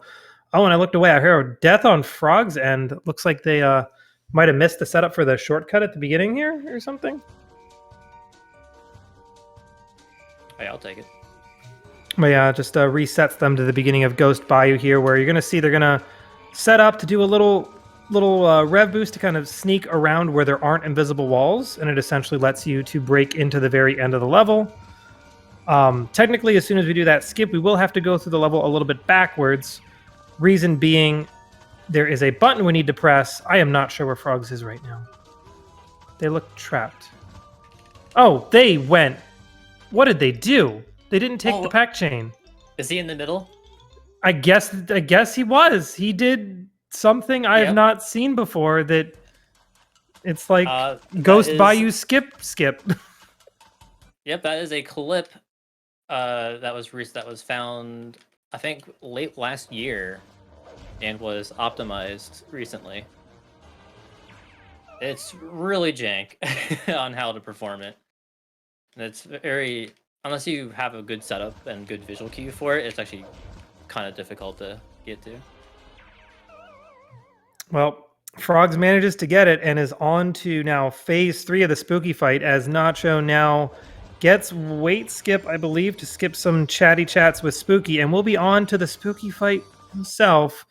But that will be time for Frogs with a 42-44, bringing this grand finals to a 1-1. And we are going to get a game 3, folks. Let's go.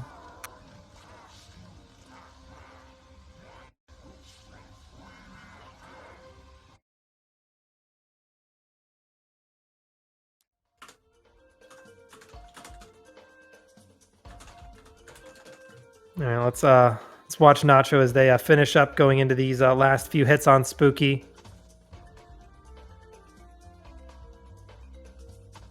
Gets that 1-2, lets Spooky get away because he can't get those last hits quite as fast, and chases him down, and boom, that'll be time for Nacho. Unfortunately, Frogs reset his timer already. I didn't see. What was the time between the two of you for that race?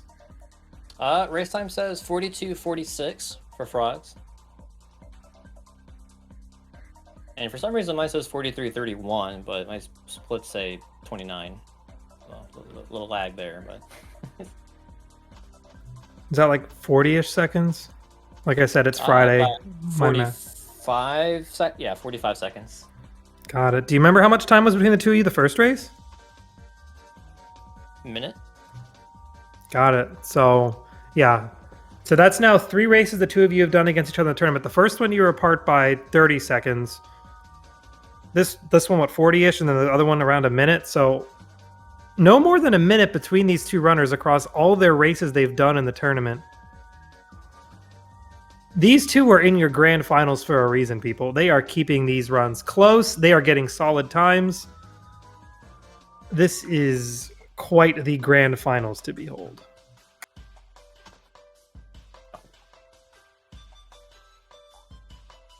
I forgot to reset my time. Reset my timer. It undid my Spooky. Oops. Actually, as we begin to set up for this race 3, now would be a fantastic time for everyone, myself included, to refill your waters, take a potty break, take a stretch break. I will see you momentarily as these runners begin to set up for race 3.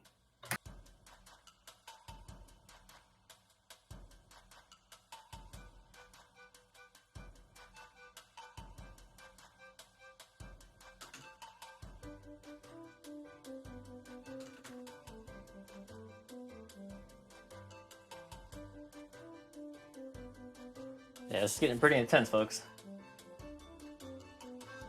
I cannot believe we're already on race 3. Crazy. Let me update the score. There we go.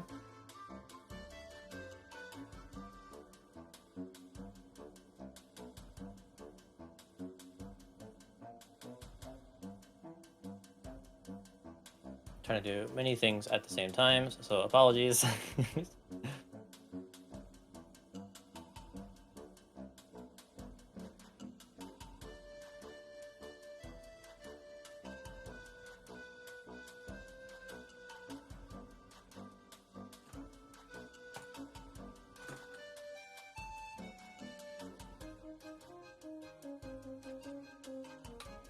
So yeah, I'm actually going to take a quick break myself. So like Sander said, do yourself a favor, get some water, take a bathroom break, and we'll be back for race 3 momentarily.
All right, I'm back.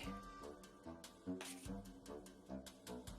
believe we're just waiting for Xander to return, and then I think we're good to go to start race 3. I am back. How's the setup coming along? I'm sorry. Oh, you're good. I believe we're almost ready to go. I actually took a quick bathroom break myself while you were gone. Perfect. Actually, I'm going to go turn the light on in my room. It's getting a little spooky dark. Spooky.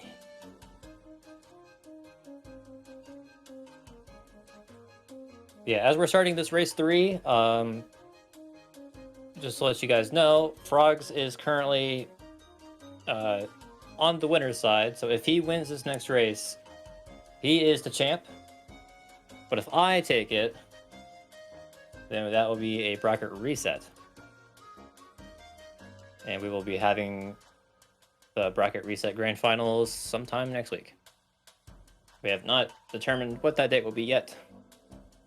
But once it is known, we'll let you know if that needs to happen.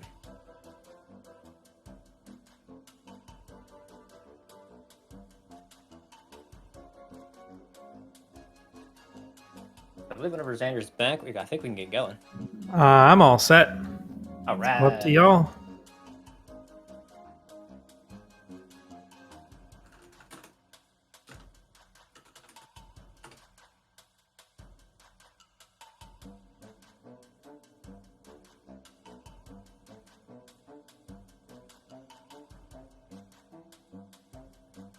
Just wait for Frogs. There he goes. All right, our timers are starting to go now, so we'll be heading off momentarily for game number 3. It's really going to be interesting to see what's going to be the determining factors this time, because bosses definitely play a factor, but we've also seen like just some stages happen to just cause a little bit of trouble to both of these runners. I think Frogs in the first race got a little tripped up in, was it Avalanche Alley maybe? Yes. Whereas I would say on Nacho's end, it probably actually was bosses. In particular, Clyde caused quite the bit of trouble. Were there any levels that were kind of pain points for you, would you say, in the last race? Or was it just bosses? I'm trying to remember. Oh, I did die in Avalanche Alley. Yeah, that's Snow World. At the very end. Yeah. All right, and these runners are underway. Frog setting up those memory card settings. Nacho just going out the gate.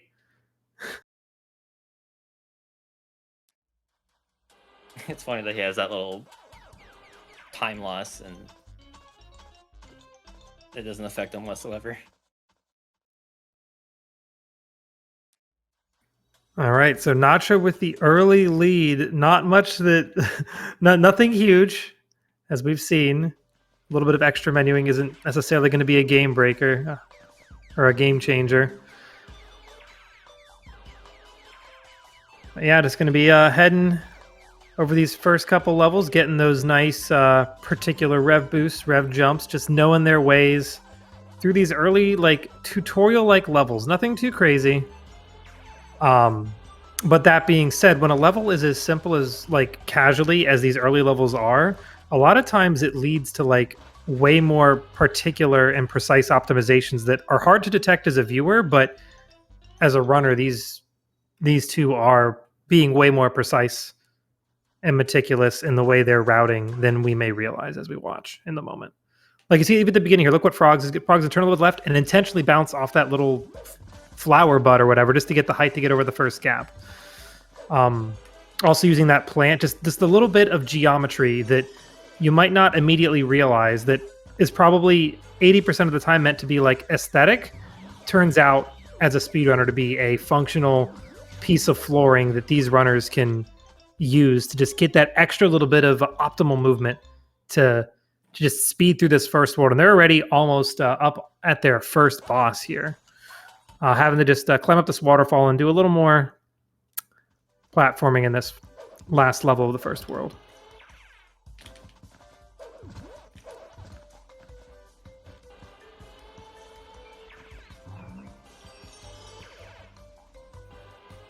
As an extra challenge, I'd say be on the lookout to see like what are these runners using as the fancy geometry here and there. Like even the buttons that you're supposed to press from time to time, these runners will like bounce or launch themselves off of. It's crazy what ends up being functional geometry. Yeah, it's really fun, honestly, to just play around with Pac-Man's movement options. Like a really good place to just learn the controls and like understand how bouncing off objects works. Pac Village, it's basically Pac-Man's playground. And now getting through Blinky here, we can see both of these runners trying to use the ability to essentially use pausing the game to get past the iframes of Blinky here. Unfortunately, on the last hit, Frog's getting a little bit of trouble, not getting the quickest kill. Blinky did get one jump in before the last kill, giving Nacho a bit wider of a margin of a lead here. Definitely a big thing to see. I wouldn't say it's over or anywhere near it, but it is going to require Frogs to be on his top performance to optimize on any slight opportunity Nacho may give him to close the gap.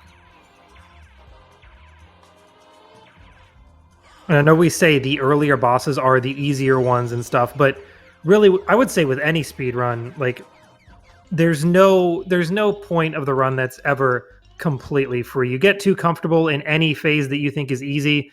Like every mistake that can be made, you're going to make eventually. Like that's been my experience in watching speedruns. Like you think, oh, I can do this every time easily.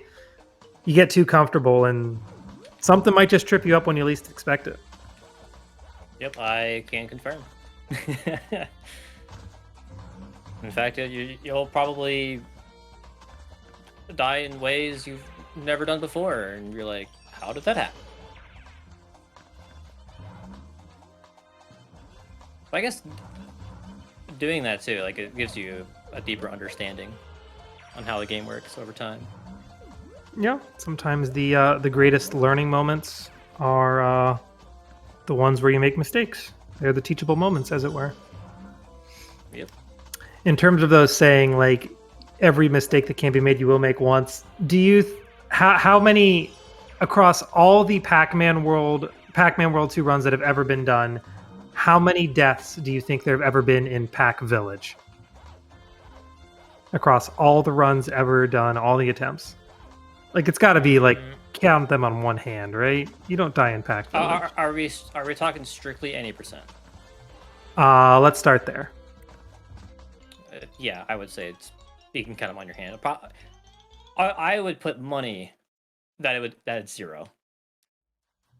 And what categories can a death actually become a viable expectation in Pack Village?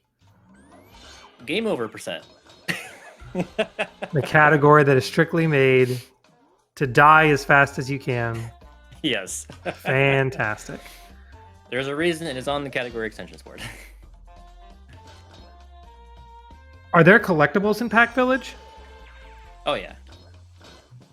Are there any both that tokens and fruits? Okay, are there any things to be collected that it would be reasonable to expect that fall damage might happen in attempting to collect them?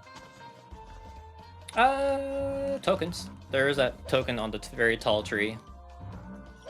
So if you don't revel off it correctly, you could take fall damage from that.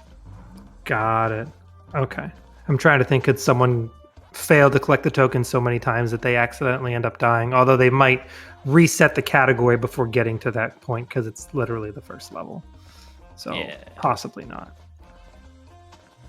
So perhaps we can say a death in Pack Village is not a mistake that gets made. But besides that... Besides that,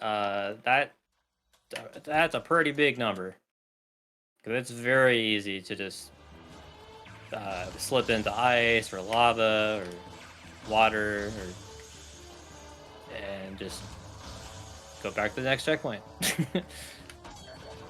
And all that talking about running in mistakes, we just got in and got out of the treetops very quickly as both of these runners take out Inky flawlessly. Going back to that hole, these early bosses are easy. We got no problems with them. So Frog's back, I would say, back in his groove after a little bit of a trip up on the Blinky fight. But yeah, both of these runners now making their way through Ice River Run, running up these icy slopes. And boy, the water here, it can get you. Oh, yeah. Especially some of the stress that we do, we actually jump over the first water hole there. And you can see in general, yeah, they're dashing and revving up the ice instead of going across the platforms they expect you to go on. Honestly, the platforms they expect you to take over the water, depth perception can be tricky here. So sometimes I think that even those platforms might be harder than just revving up the side. But either way, we're dealing with ice here. And ice is pretty crazy to deal with. Like the ice physics in this game are pretty rough at times. And Frogs there barely made it onto that last rock. But honestly, Frogs coming up and getting out of Ice River Run not too far behind Nacho here. Would not say there's any more than 10 seconds between these runners at most at this point.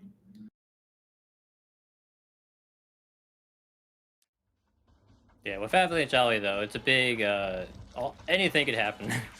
It's Avalanche Alley is like the biggest early choke point in any run.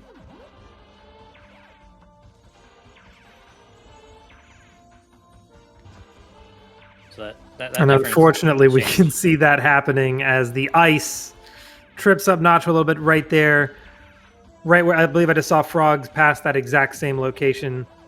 It's tricky because you want to stay on the inside because that's like the shortest path, but that's also where the ice is. So you just, if you don't get your rev right and you lose your momentum, it just slides you right down the death pit. Yep, I was expecting the snow to stop me and to keep rev and to continue rev rolling, but somehow I got off the snow and back onto the ice, and it tripped me up. And I had too much momentum going inwards, so I couldn't make it. So that gives Frogs a good lead if he hasn't died at this point.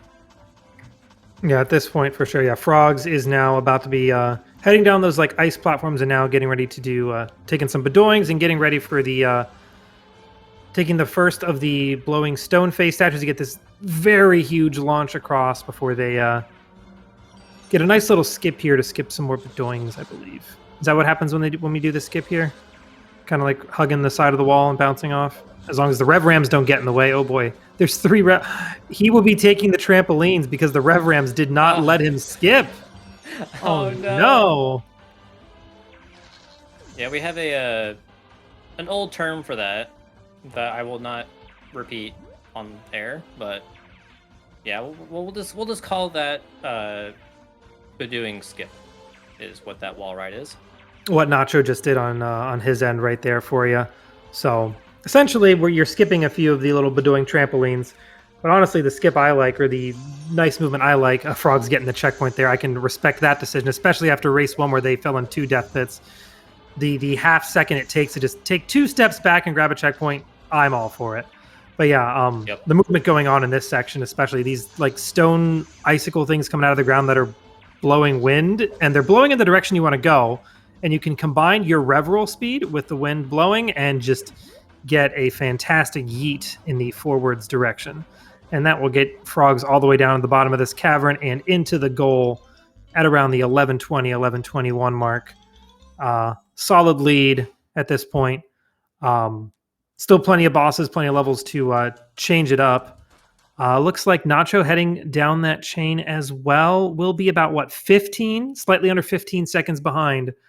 So Frog's clearly in the lead, but not by the biggest margin at this point. Yeah, I do believe the gap was bigger last race at this point. I think. I believe it was also in the other direction. I think at this point you did have the lead until Clyde. So definitely an interesting change in stories here. Honestly, I like it, like especially this being race 3. This is, you got to put it all out there.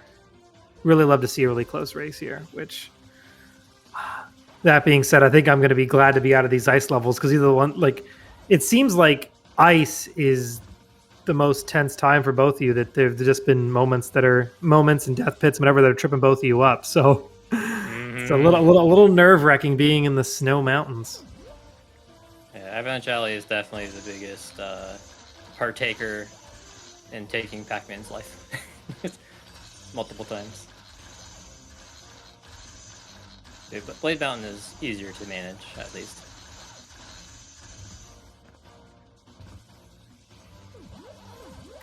In retrospect, it seems kind of silly. We're doing Ice River Run, where Pac-Man is slowly going up, up, up, and up the mountain, just for him to go all the way back down on Avalanche Alley. He could have just gone around.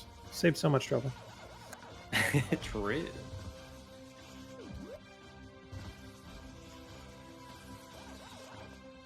But maybe the lore is Pinky is somewhere in the mountains instead of on the other side. And that's why we have to go up and down. I would have just booked a flight. Do airplanes exist in the Pac universe? I don't know.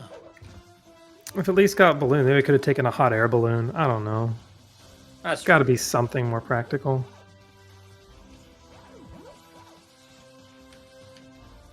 Yeah, either way, like you said, it looks like Blade Mountain not giving either of these runners too much trouble as of yet. Some of these turns and stuff can look a little spooky to me, but yeah, it looks like Frogs out of that last jump and into the goal at about 14:03. So I imagine about, yep, there's Nacho going off the ramp, and we'll be entering that goal at about 14:12. So potentially got back like 3-4 seconds there. Pac-Land confirms the existence of airplanes in the Pac universe. Thank you, Slam. Ah, okay. I did not know that. And Frog's getting those quick hits on Inky. Nacho trying to be not far behind. Getting a few bounces. And we'll be taking Inky out and doing the happy spin victory dance as well. Because why not? Let's celebrate. Yeehaw.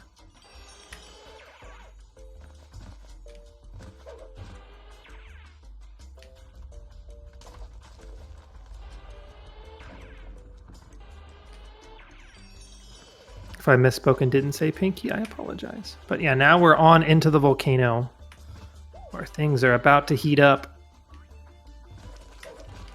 Haha. I'm sure all the commentators say that, and they think they're clever. Because I think I'm clever. I'm just going to put that out there. I would give you a singular clap if I could.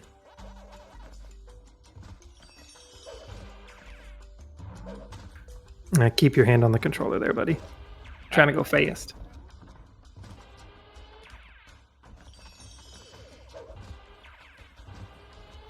Now we can. There you go. Oh, well, I appreciate it. Thank you. All right. Yeah, Frog's getting that nice little jump over that gap. The setup, I imagine runners that do this relatively frequently are pretty comfortable knowing how to get across that. It still looks very scary as a viewer because it's like if you just happen to be misaligned, it's just down the pit for you. And I mentioned about the whole thing about the importance of knowing your geometry for these rev jumps and stuff. I love that, like, these falling platforms, we take advantage of the fact that they become tilted to then use them as ramps to get some height off of the revving, even though the platform's technically falling.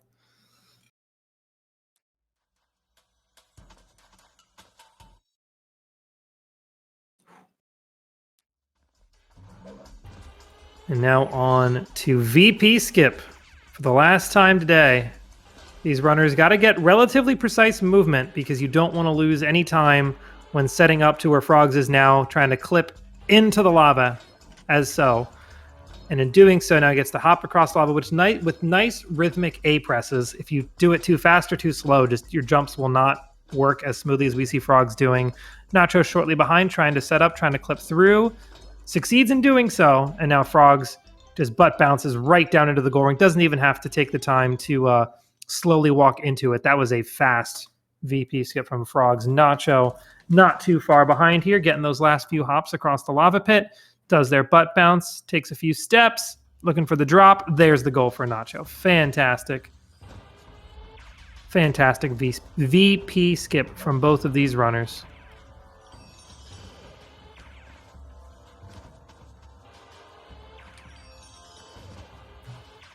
Which now takes us to Magma Opus, which has probably one of my favorite level endings in the run of all the game, of all the stages.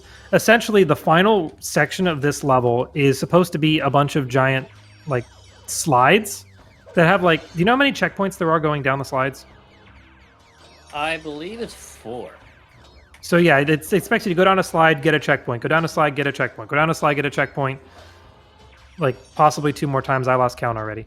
But point being, instead of doing all that, these runners know where those checkpoints, where those platforms are, and they're just going to intentionally drop down what looks like a void, land on one platform where a checkpoint is, and then just drop down again. And the camera's just going to look down to them and be like, "Hi, down there. I see you finished the level. Good job." So there's Frogs dropping the first time, doing the first butt bounce, drop it down the second. Level complete just like that. Which now brings us to the first of the intensive boss fights, Clyde here. Clyde has been giving both of these runners some trouble across the runs. We'll see how Frogs fares this time around. And Nacho shortly behind after getting their own Magma Opus drop at the end. Frogs getting to the first phase pretty cleanly. Ooh, tries to do a pause buffered rev jump. Cannot get the setup for it.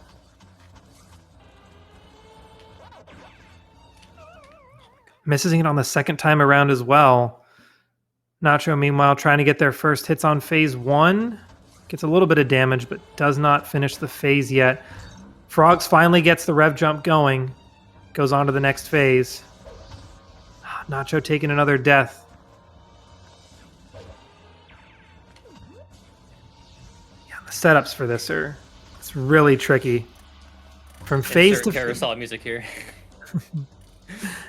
Yeah. And as we get closer to the later phases, it's worth keeping in mind that the hitbox on top of Clyde gets smaller and smaller. So sometimes we'll see these these runners bounce off of Clyde's head 6, 7, 8 times and do 0 damage. Frogs, though, nailing it on the last phase, getting those last few hits, gets out of the Clyde fight. Nacho, on the other hand, still in the earlier phases, not quite getting the rev jumps to work out as Frogs now heads into Scuba Duba.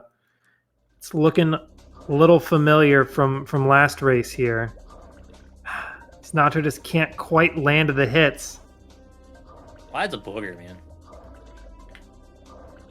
a tough boss.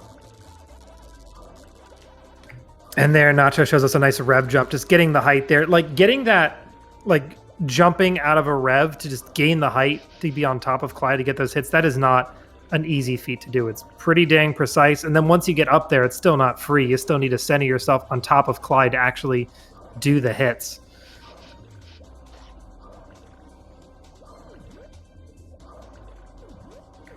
So now Frogs making their way through Scuba Duba. Nacho enters the last phase of Clyde here.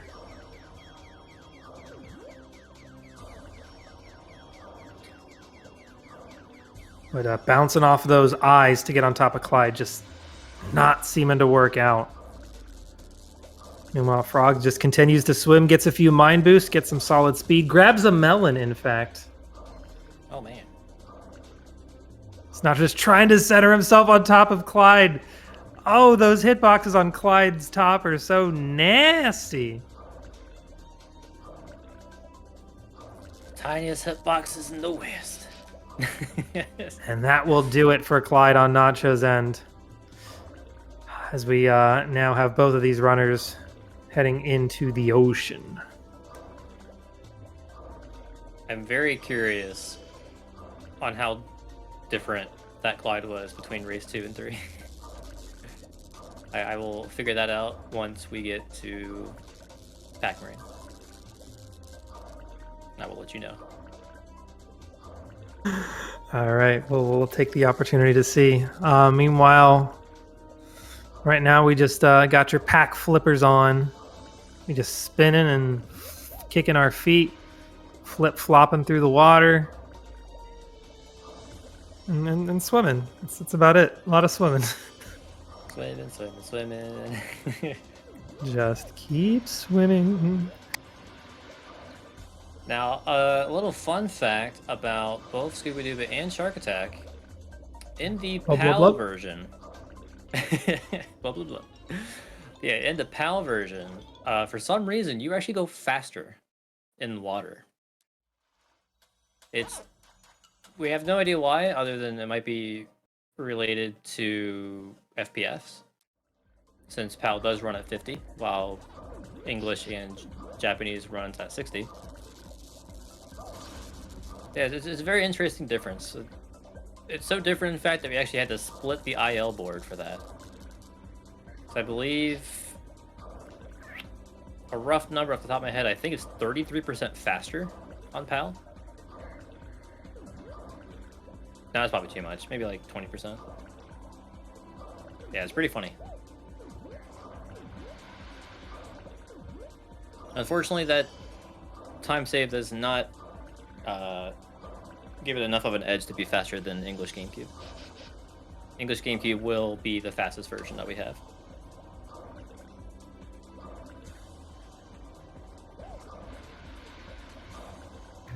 Oh, McKid making an interesting point. The spin dash is faster, but McKid thinks the swimming itself is the same.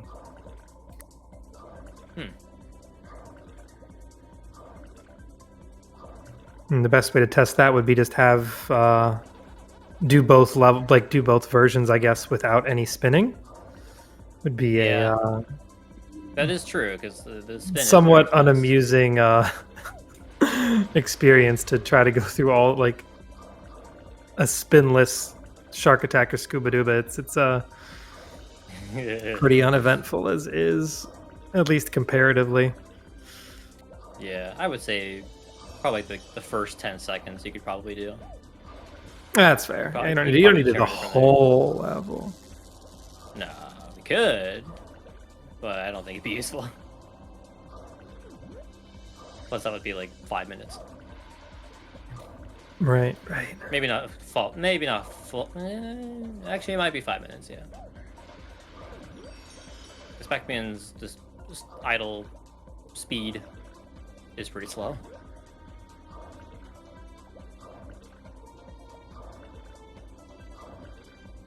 We got someone in chat asking, is there much RNG in the run? There is actually very little RNG. I would say the most RNG you would see is ghost positions in normal levels.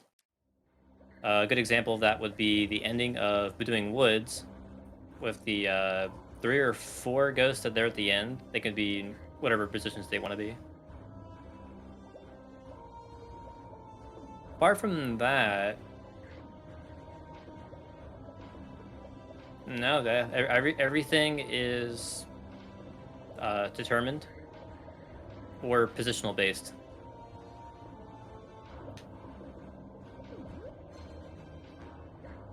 So once you learn the game, like it's actually very consistent.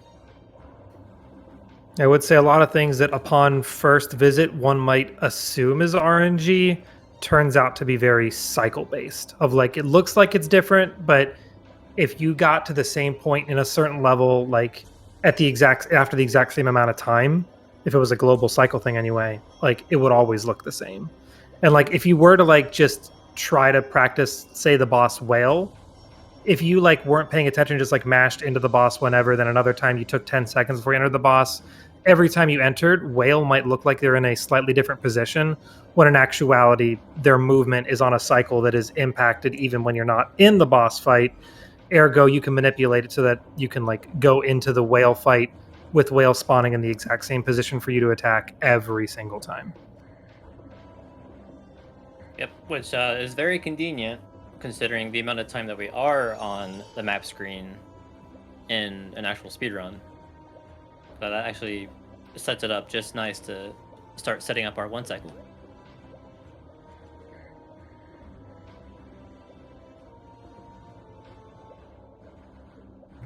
Unfortunately, I'm not doing my diligence as a commentator in terms of getting an exact estimation on where these two runners are in terms of time apart. If I had to guess, is it maybe somewhere around 40 seconds possibly? I don't know if we're at a minute apart quite yet, but I do know that Clyde definitely did a number on Nacho's run here, on Nacho's time. Yeah, if anybody in chat was paying attention to Frogs' Shark Attack exit time, mine was 27 flat. And as a number of chatters are identifying as they spam 8-minute stress test here, fun fact about this level, or not so fun fact, depending on your viewpoint on auto-scrollers, we are going to be in this level for 8 minutes straight, and what comes right after this level is one of the arguably most stressful parts of the run, because it is a boss fight that, if done well, can save you 20 plus. Like if you make a mistake, it costs you, what we said, 20 seconds if you have to go to an extra cycle, or 30 seconds? 25 if you're fast. Exactly. So that being said, you're like stuck in this sort of limbo of having to, you can't look away, because if you're too careless, you can run out of health and die. So you're just stuck in this like pseudo, I'm playing the game and I have to focus, but I probably can zone out a little bit for 8 minutes straight, just to be snapped back into reality of I have this very important trick to nail on the next level. So yeah, and it's also around the half-hour point of the run. So it's like you've been doing this run and maybe you're on good pace for like 25 minutes, whatever. It's like, when you see in shows and stuff where someone's like going to be late to a meeting or they're running to something, and then suddenly they hop on an elevator, and then you get, the elevator music playing. They're just kind of like twiddling their thumbs waiting. You can't do anything about it. Then the elevator opens and they have to run again real fast, and the music kicks in. The only difference is we don't get elevator music in here. We get intense dun dun dun dun dun, dun instead. And that's what we get to deal with for 8 minutes. Hooray. And Frogs ended Shark Attack at around the 25-20 mark, by the way. Oof. Okay, so he is roughly over a minute and a half ahead right now. Oh, wow, that is larger than I wanted to estimate. I think this is then the largest gap we've had between these runners throughout the entire matchup, I think. I want to say the second largest was Nacho being ahead in race 1. I don't know if that ever was wider than a minute, though. I don't believe so, no. But yeah, Clyde's gonna do his thing sometimes and can really mess with you. Yep, I would say it would take a miracle at this point for me to take this. But Whale still has to happen, so we will see. Whale has to happen. There can be, I mean, even Haunted Boardwalk. There could be, if a misstep and a death right before a checkpoint happens, that can be really costly. True. Like, the levels after this, though, these runners definitely are very experienced and probably aren't prone to significant deaths too much, but, you know, you never, like, these are individual runs. Like, you never know what's going to happen this one time that doesn't usually happen or whatever. We saw Frogs struggled a little bit on the first boss. On is that Blinky to start off? Yes. Yeah, on the Blinky Frog, saw a little bit of a trip up. I imagine it was an attempt at solidarity among frogs, but then they realized they wanted to win, so they had to get past the level.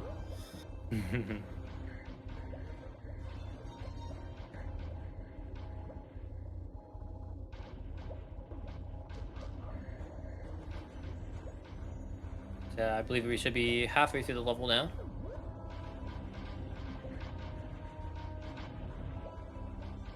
I think at this point on your side, I have picked up PP guns. I see the big missile. I do not see pew-pew guns quite yet. I do see them on Frogs' end, though, which, as you mentioned... Oh, now you have them.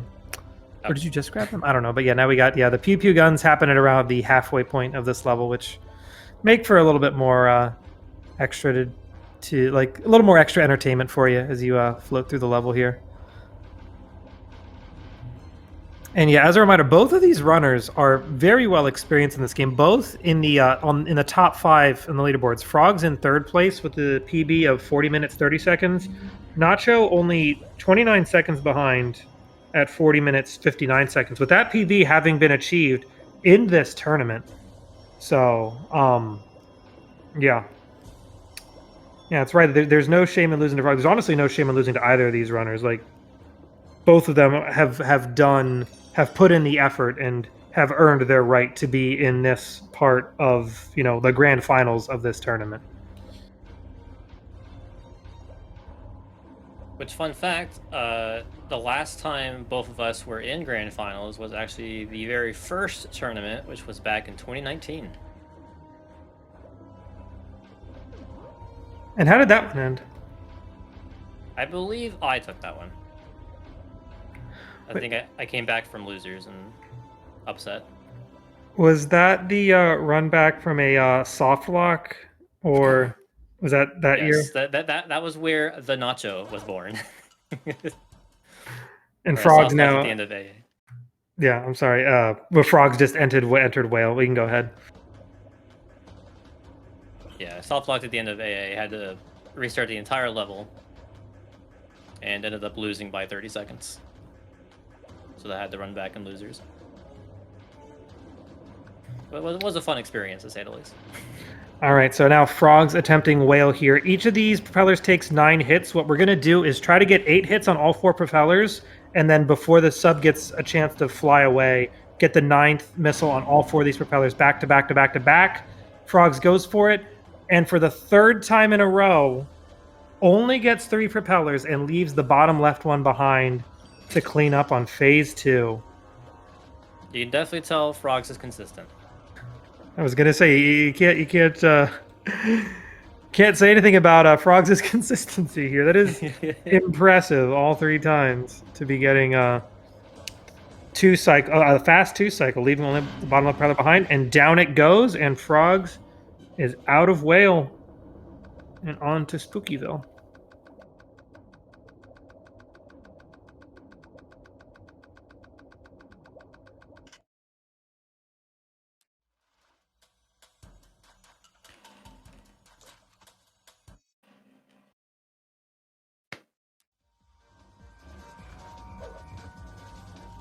And that will take Nacho out of Yellow Pack Marine and on to Whale. And it will now be Nacho's turn to take on the potential 1 cycle. Nacho currently batting 500 on the 1 cycle in these grand finals, achieving it race 1, missing it, and leaving behind the top left propeller on race 2. So we will see, will Nacho be able to slightly close the gap here with a 1 cycle in race 3? which honestly I'm sure will be quite satisfying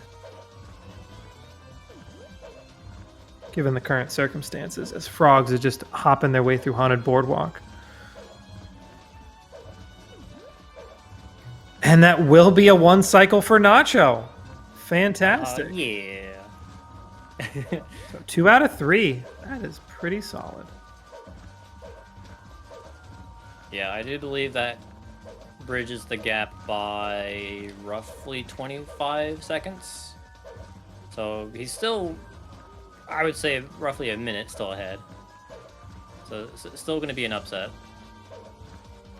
if for me to win this. Yeah. At this point, unfortunately, Nacho hoping for Frogs to just mistake one of these platforms, hopping through Haunted Boardwalk or potentially missing something in night crawling. But yeah, Frogs definitely with a solid lead here through these last few worlds. Gonna take something big to flip the script here.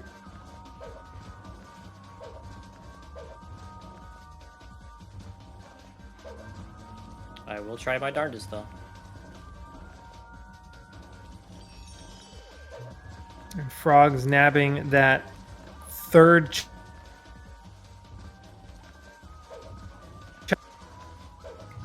We'll be heading on to this last section where the platforming's nasty and the platforms themselves begin to start sinking. So, gotta think fast, you gotta jump fast, and you gotta not mistime your jumps.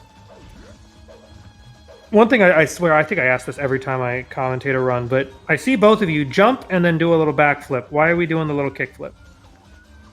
The kickflip actually controls your height. It actually stops any upward momentum and it immediately brings you back down. So in this game, Pac-Man has 1 jump height and 1 jump height only, no matter how hard or light you press the A button. So the B button and flipping, but your kickflip is to regulate that height.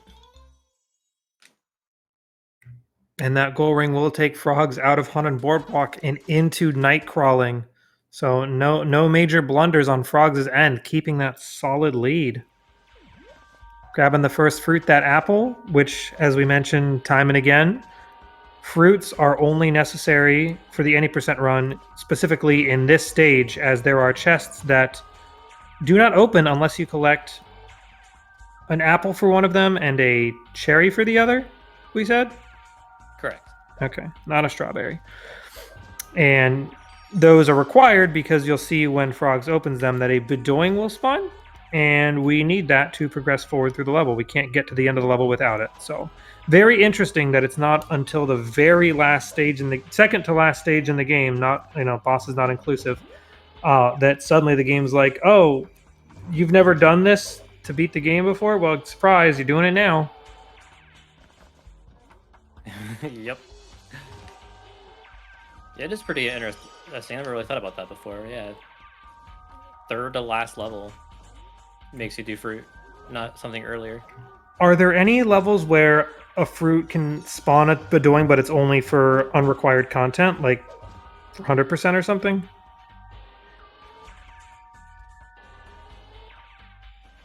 Yes. Okay, so it's not a completely foreign concept. It's more so this is the only time it's required to get to the end of the stage. Okay. Yeah. The one thing that pops into my mind is if you're going for the tokens in Shark Attack, you actually need 1 of every fruit that spawns in the game, in that level. Because it's either ghost or chests that have tokens. In terms of actually platforming levels, I can't remember off the top of my head. There's probably someone. Looks like McKid pointing out for us that Frogs did miss the fast cycle. So losing 7 seconds there? Unfortunately, probably not enough to make a significant shift, but I don't know, 7 seconds, it's not nothing. All right, Frogs now heading into Ghost Bayou. I'm curious to see what skip we're going to be opting for to get to the end here. Because I got a little blindsided, and Frogs did a little jiggery pokery that I was not anticipating, and not having to take the pack chain. Yeah, Once again, going into this strange out of bounds land, running against the wall, just kind of spinning around, trying to clip to a certain area that gets them into the end, and that will complete Ghost Bayou. As Nacho is now heading down the last slide and finishing up night crawling, we will see Frogs entering Spooky. Oh, missed the normal cycle. Okay, my kid, I apologize if I misspoke. And here we go. Frog's getting 1, 2, 3 hits. We'll dash off and we will see Nacho taking the alternate path through to the end for Ghost Bayou as Frogs gets another cycle done and zips off the edge once more. Meanwhile, Nacho working their way backwards to get to that button to spawn the final pack chain. As Frogs trying to get these last couple hits on Spooky. There's one of them. Uh-oh. Taking a few hits, doesn't have any more health left. Frog's got to be a little careful in this last hit. And that will be time for Frogs as Nacho takes that chain. Let's see if we get one last weight skip from Nacho here. And it looks like we do. But yeah, with the round of 41-51, that will be GG's and time for Frogs as Frogs was the winner of the winners finals heading into the grand finals here. Frogs is now your champion of the Pac-Man World 2 Any Percent Tournament 2022. So GG's in the chat for Frogs. And sit tight as we watch Nacho finish up an amazing run himself as well. This was quite the intense feat to behold here. Yeah, big GG's to Frogs. He put up a good fight, and his consistency really paid off.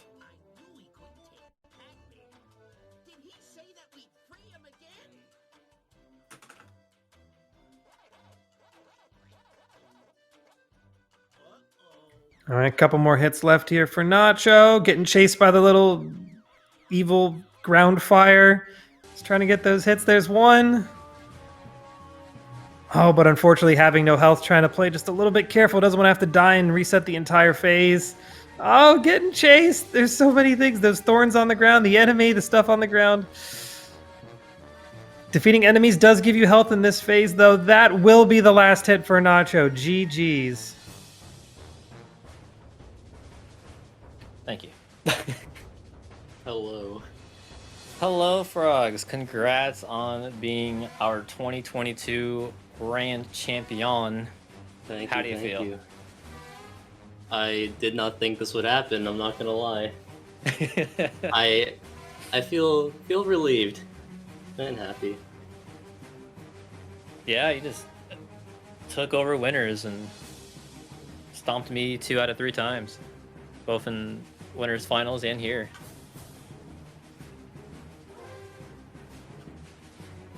It really did not feel that way. I'm not gonna lie. The first 2 races were abysmal on my end. Yeah, I would say mine were going pretty decently. Clyde on both game 2 and 3. Oh my god, it was so bad, dude. I'm trying to look here. This run, I had a 249 split for Clyde. Oh my god. Yeah, and I believe the last one was around the 220 mark, I think. Okay. See, Yeah, they were both bad.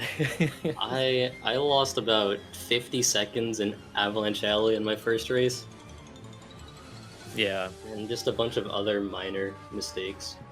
I think every single run had 2 major mistakes. All of them including whale. I did not get a single one cycle. Yeah, I was actually curious about that. What would you say, if you had to guess, is your consistency on one cycle? Would you say it's above 50%, below? It's really hard to say. It's I either get it every time or I never get it. So I would say on average 70%. Okay, and it was the Today day. was not a good day. Yeah, the one thing I like, it was consistent though. It was impressive that it was the bottom left one every single time. Yeah, I'm pretty sure I did the same mistake every time too. That's pretty funny. A little bit too high. Didn't have enough time to hit the bottom left one. Okay. Yeah, games 1 and 3, I actually one cycled, but game 2, I missed top left instead of bottom left. Well, that's So a weird that- one to miss. Yeah, I think I started traveling down too early, Makes sense. so I hit the bottom one and not the top. Yeah. Yeah, that combined with the bad Clyde on game 2, like we were about this far apart actually, if not a little bit less. Really? Wow. Yeah, so your consistency shows, man. Like, Yeah. props to you. That is kind of my thing. Too wide for Yeah. that. And it's funny at the very beginning of this journey, like how many times did you touch this game since the last journey? Ooh. I know I grinded for like a week or so for damageless, but besides that, not once. Dang, and you still won the journey. Consistency pays off, I guess. Yeah. Huge congrats. Thank you. You're not an easy opponent, I'll tell you that. I tried my darndest. So yeah, I couldn't pull off what we did in 2019. That's for sure. Yeah, I was kind of pointing that out. Like that was the last time that we played in Grains together was 3 years ago, the first journey. Wow, it's been that long. Yep. It's crazy how time flies, huh? It really is. Was there anything else that you wanted to mention about any of the runs? The only thing I can say is I'm glad I practiced wall clip. That was probably my Nice. best trick out of all 3 races. Say, how fast did you get them for each one? First Do you race think? I got it 3rd try, second race 1st try, and this race I think 5th try. Dang, that's inconsistent right there. It is. I didn't even think you went for it, race 1. I missed it. Yeah, I didn't catch it the first time. When I saw it race 2, because you were there first, I was like, "Wait, what's going on?" Because I hadn't seen it myself. It was new for me. He's like, I was explaining, "You're gonna go press the button for the pack shade," and suddenly the level was over. I'm like, "Where's the pack shade?" That's too funny. Besides that, I don't really have any other comments. Yeah, I think I'm good here as well. So with that being said, I want to thank all the participants. It was a lower number this year, but it was still fun to see everybody race and all that jazz. So big shout outs to all of our participants this year. Shout outs to all the commentators that stepped up throughout all the matches and helped out with that. Thank you to SpeedGaming to allowing us once again to host this tourney. I really do appreciate that. Oh yeah, I guess I go off my kid's comment there. This game actually got into SGDQ this year, so if you guys are a fan of that as well, I believe it is very early Wednesday morning Eastern time. So stay tuned on the schedule for that. That's pretty cool. Congrats to you too. But yeah, I think that will conclude this year's tourney. So thank you guys. Thank you, Xander, for co-commentating with me today. It was Appreciate a you pleasure. I'm stepping glad I in. got to catch these grand finals. It was very satisfying to be here. And big congrats once again to Frogs for running winners all the way through and keeping it clean. Keeping it clean. Just... All right, thank you guys for watching. And have a good evening. Bye Peace. bye.